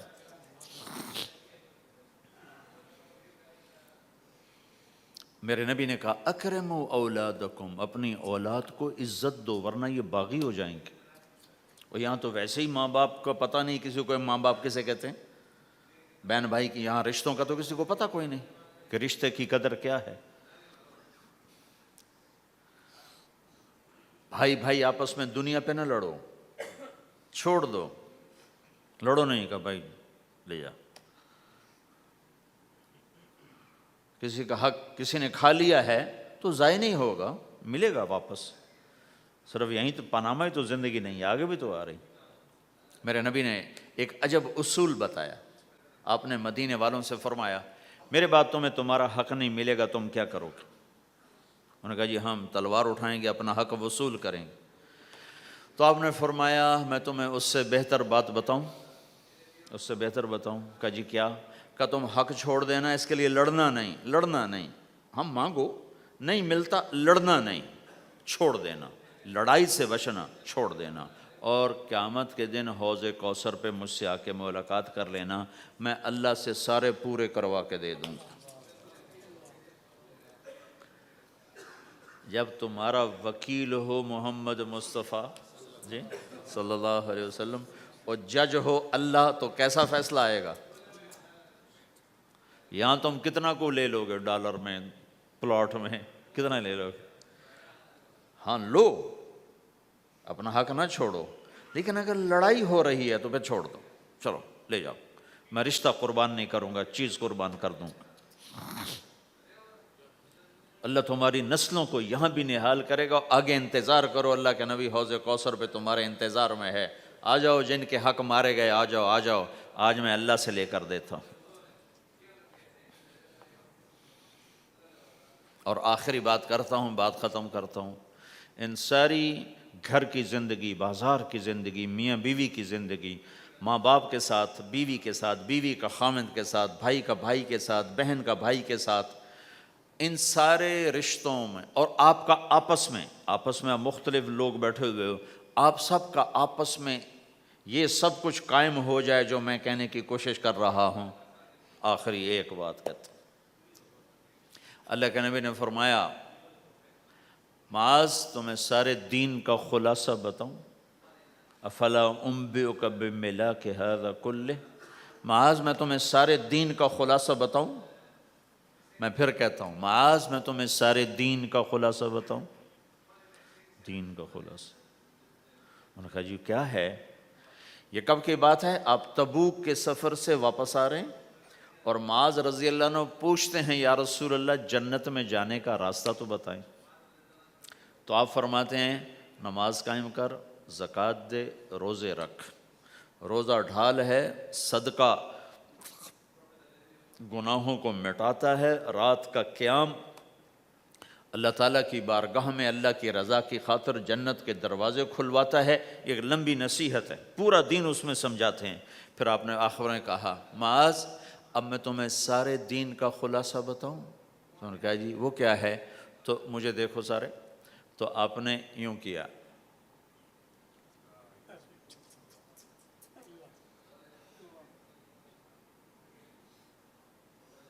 دیکھ لیا سب نے، منہ سے کچھ نہیں بولے، عمل کر کے دکھایا۔ کس کو؟ کوئی چھوٹا بچہ سامنے کھڑا ہوا ہے؟ کون کھڑا ہے؟ معاذ۔ معاذ کون ہے؟ آپ نے کہا قیامت کے دن میری امت کے علماء کا جھنڈا معاذ کے ہاتھ میں ہوگا۔ اس کو یوں سمجھائے جیسے چھوٹے بچے کو سمجھاتے ہیں، معاذ زبان پہ قابو رکھنا، زبان پہ قابو رکھنا، زبان پہ قابو رکھنا، تو سارا دین تیرا محفوظ۔ اگر زبان قابو میں ہے بیوی کی، خاوند کی، ماں کی، باپ کی، بھائی کی، بہن کی، پڑوسی کی، پارٹنر کی، ساتھی کی، پورا دین محفوظ ہو جائے گا، گھر جنت بن جائے گا۔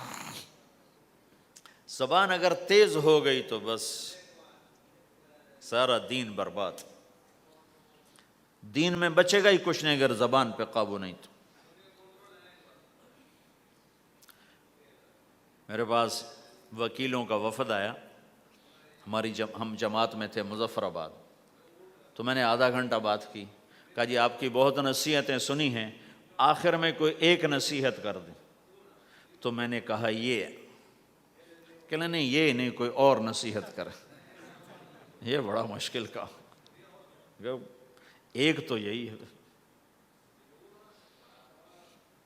کہ اسے قابو میں رکھو۔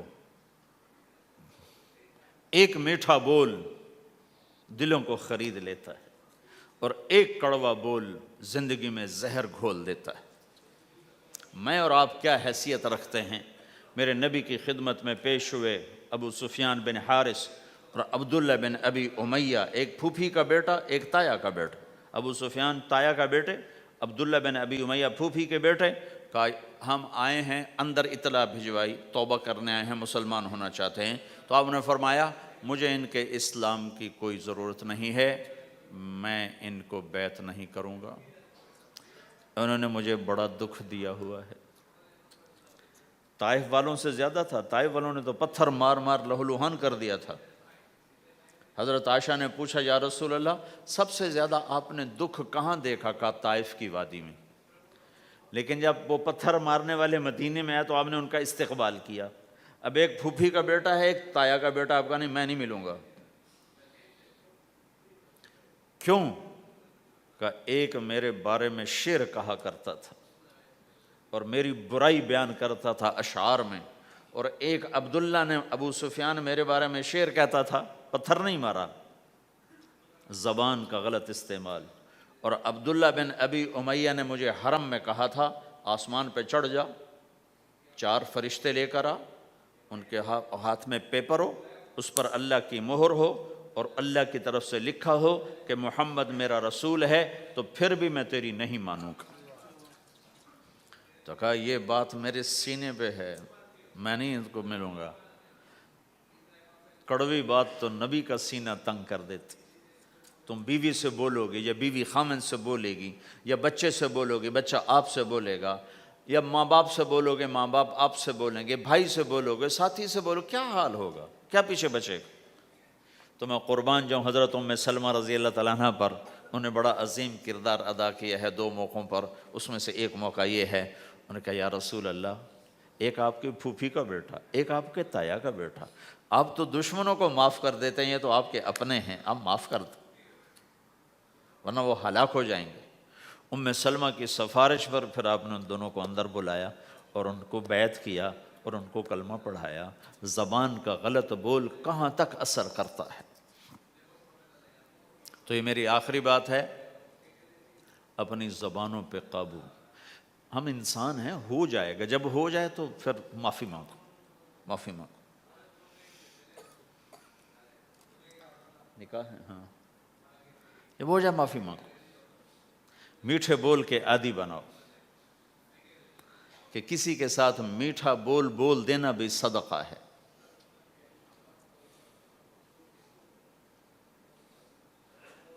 تو بھائیو یہ ایک معاشرت ہے. ہمارے ہاں پاکستان میں نا بسوں کے پیچھے بڑے عجیب عجیب لکھے ہوتے ہیں جملے. تو میری زندگی سڑکوں پہ ہی گزری ہے، تو میں نے اس کا ایک وہ بنایا ہے اسکیچ. ایک دفعہ میں ایک بس کے پیچھے جا رہا تھا تو اس کے پیچھے ایک جملہ لکھا تھا جو مجھے بڑا پسند آیا، تو پھر میں پچھلا بھی سنا دیتا ہوں، وہ بھی سنا دیتا ہوں. نئی بس کے اوپر لکھا ہوتا ہے ویکھ ٹور چکوری دی. چکور ایک پرندہ بڑے نخرے سے چلتا ہے، تو نئی بس کے پیچھے لکھا ہوتا ہے مجھے دیکھو میں چکور کی طرح چل رہی ہوں. جب ذرا پرانی ہو جاتی ہے تو اس کے پیچھے لکھا ہوتا ہے ہارن دے کر پاس کریں. جب زیادہ پرانی ہو تو پھر اس کے پیچھے لکھا ہوتا ہے یا پاس کر یا برداشت کر. اور زیادہ پرانی ہو تو اس کے پیچھے لکھا ہوتا ہے نہ چھیڑ ملنگانو. ملنگ سمجھتے ہو، نہ چھیڑ ملنگانو. یہ ایسے جملے لکھے ہوتے. کہیں وہ رنگ روغن ہو کے دوبارہ آ جائے سڑک پر تو لکھو ہوتا وقت نے ایک بار پھر دلہن بنا دیا. تو ایک دفعہ میں ایک بس کے پیچھے جا رہا تھا، تو میں وہ ایسے ہی نظر تو پڑی جاتی ہے تو وہ پھر پڑھا بھی جاتا ہے. تو ایک بس کے پیچھے ایک جملہ لکھا تھا، میرے جو 1.25 گھنٹے کا جو میں مضمون بیان اس کا خلاصہ لکھا تھا دل برائے فروخت. بڑا دل برائے فروخت، اور نیچے لکھا تھا قیمت ایک میٹھا بول. ایک میٹھا بول. ایک بول سے بیوی کا دل خرید لو، ایک بول سے بیوی خامند کا دل خرید لے، ایک بول سے بہو ساس کا دل خرید لے، ایک بول سے ساس بہو کا دل خرید لے، ایک بول سے بھائی بھائی کا دل خرید لے، ایک بول سے ماں باپ اولاد کا دل خرید لیں، ایک بول سے اولاد ماں باپ کا دل خرید لے، ایک بول سے تم دشمن کا دل خرید لو. یہ زبان کا میٹھا بول ہے. یہ کرو گے تو اللہ تمہیں چمکائے گا. تو بھائیو یہ بھی دین ہے، اور بہت بڑا دین ہے. اور دکھ درد کی بات یہ ہے نہ یہ بتایا جاتا ہے نہ یہ سکھایا جاتا. زیادہ زور عبادات پر ہی ہے. حسن جو پیدا ہوتا ہے وہ میک اپ سے پیدا ہوتا ہے. ہمارے دین کا جو میک اپ ہے وہ اچھے اخلاق ہیں. وہ یہ زندگی ہے جس کو میں نے تھوڑا سا آپ کے سامنے نمونہ پیش کرنے کی کوشش کی ہے کہ ایک دوسرے کے لیے راحت بنو، ایک دوسرے کے لیے خیر کا ذریعہ بنو، ایک دوسرے کی کڑوی کسیلی برداشت کرنا سیکھو، سہ جاؤ، پی جاؤ. تو انشاءاللہ نیت کرتے ہو سارے بھائی؟ کرو گے نا انشاءاللہ؟ لاؤ نہیں بولو. تو کل میں نے آپ سے عرض کیا تھا کہ 2 کام آپ تھوڑا سا مجمع و مستقل کر لو. ایک جمعرات کو مرکز میں آیا کرو، ایک 3 دن مہینے کے لگایا کرو، اور ایک اس کے ساتھ اور عرض کر دوں جس دن تمہارا گشت ہو اپنے گشت میں شرکت کیا کرو. تو انشاءاللہ یہ جو باتیں میں نے آپ سے کہی ہیں یہ آہستہ آہستہ ساری قابو میں آ جائیں گی.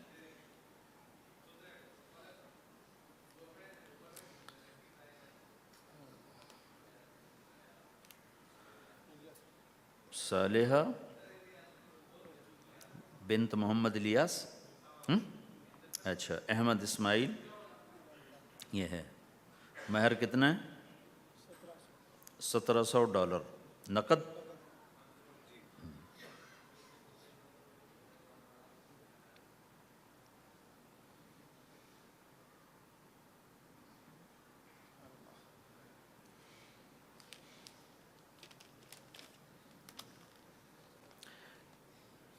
میں نکاح سے پہلے جو باتیں کیا کرتا ہوں آج وہ ساری تقریباً میں نے آپ کے سامنے پیش کر دی ہیں کہ کسی بھی گھر کو اگر خوش باش کوئی گھر یہ چاہے کہ ہم خوش باش رہیں،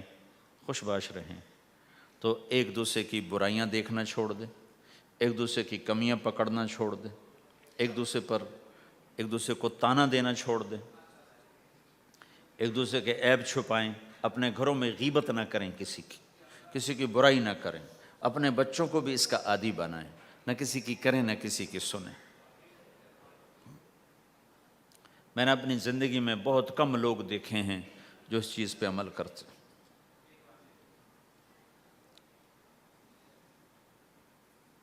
تو انشاءاللہ آپ کے گھر میں رونق رہے گی۔ جی بھائی تم ہو احمد؟ اچھا، تو مجھے فیس کیا دو گے؟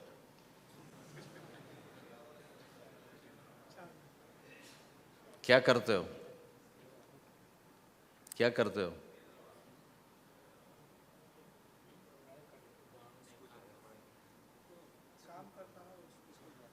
4 مہینے لگاؤ گے تبلیغ میں؟ اچھا،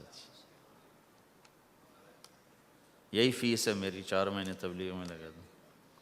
اعوذ باللہ من الشیطان الرجیم، بسم اللہ الرحمن الرحیم۔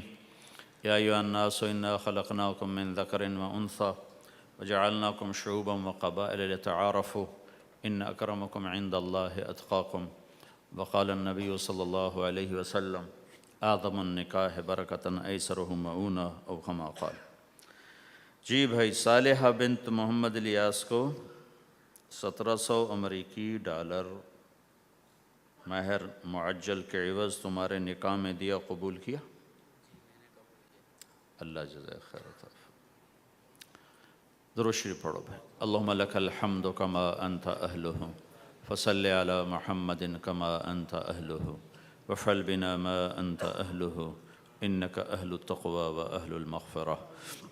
ربنا آتنا فی الدنیا حسنہ وفی الآخرة حسنة وقنا عذاب النار۔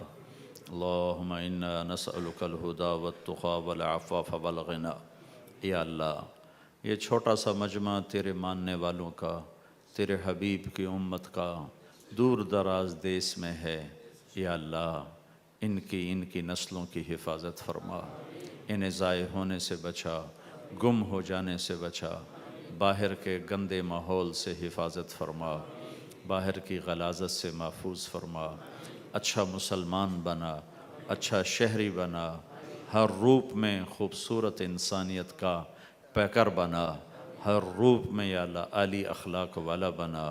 یا اللہ ہم سب سے راضی ہو جا اور پوری امت سے راضی ہو جا۔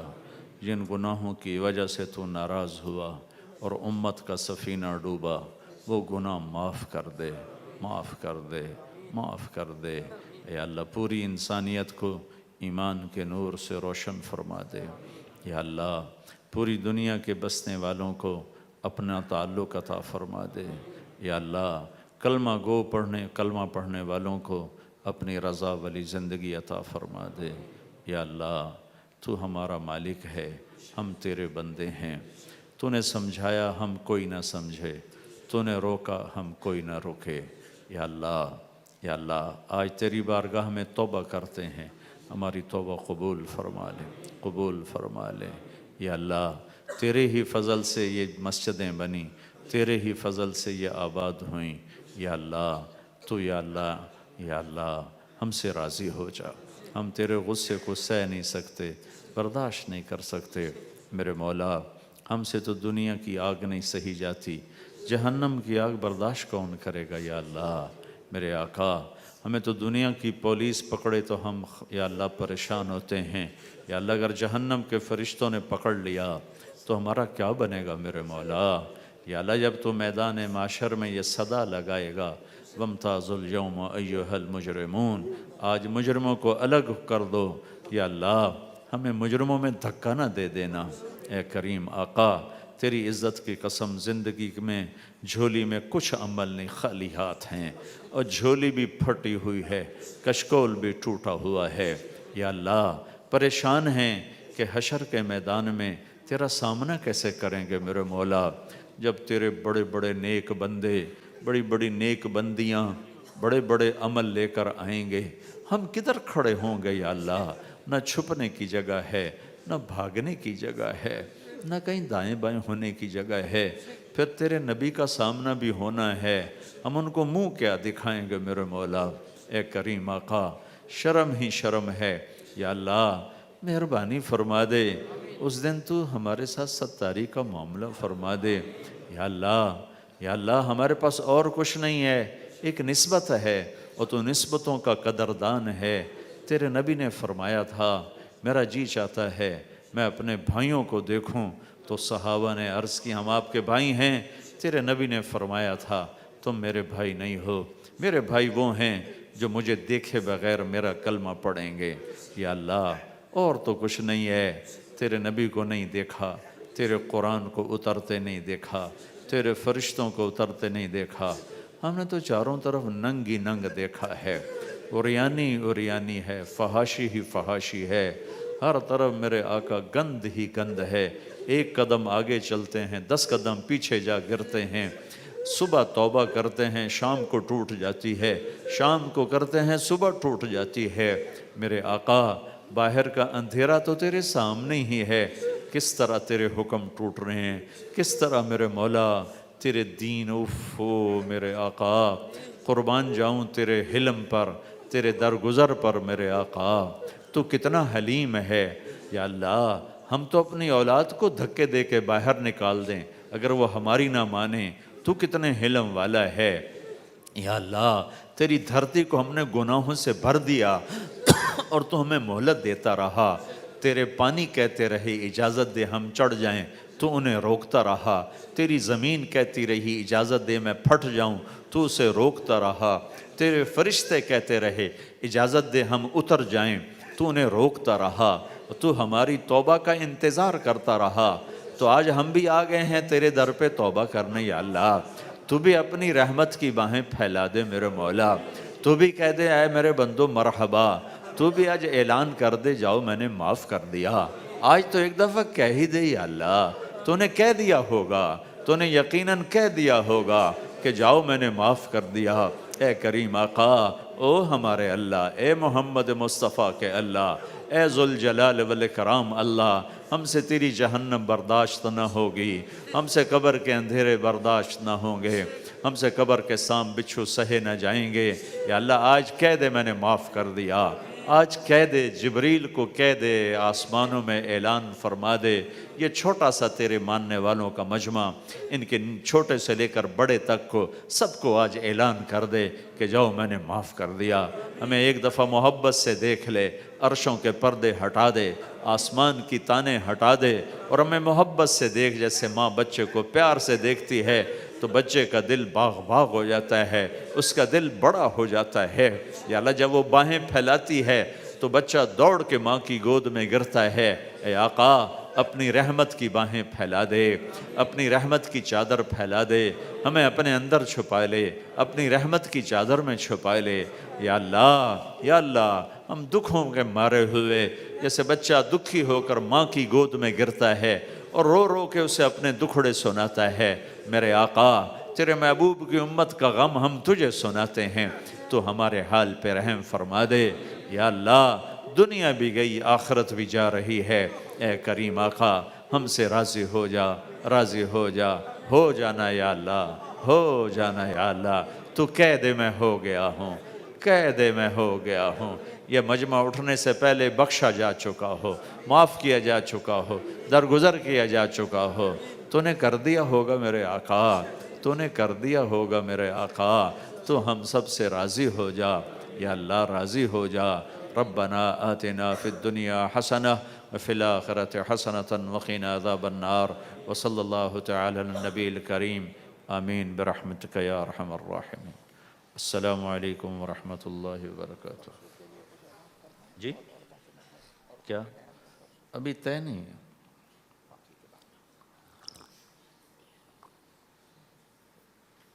اللہ آپ لوگوں کو جزائے خیر عطا فرمائے، آپ جتنے تھے سارے ہی آتے رہے، آپ کی بڑی مہربانی۔ اللہ نے رزق مقدر میں لکھا تو پھر بھی ملاقات ہو جائے گی، ابھی تو 1-2 دن کے بعد انشاءاللہ واپسی ہے۔ السلام علیکم ورحمۃ اللہ۔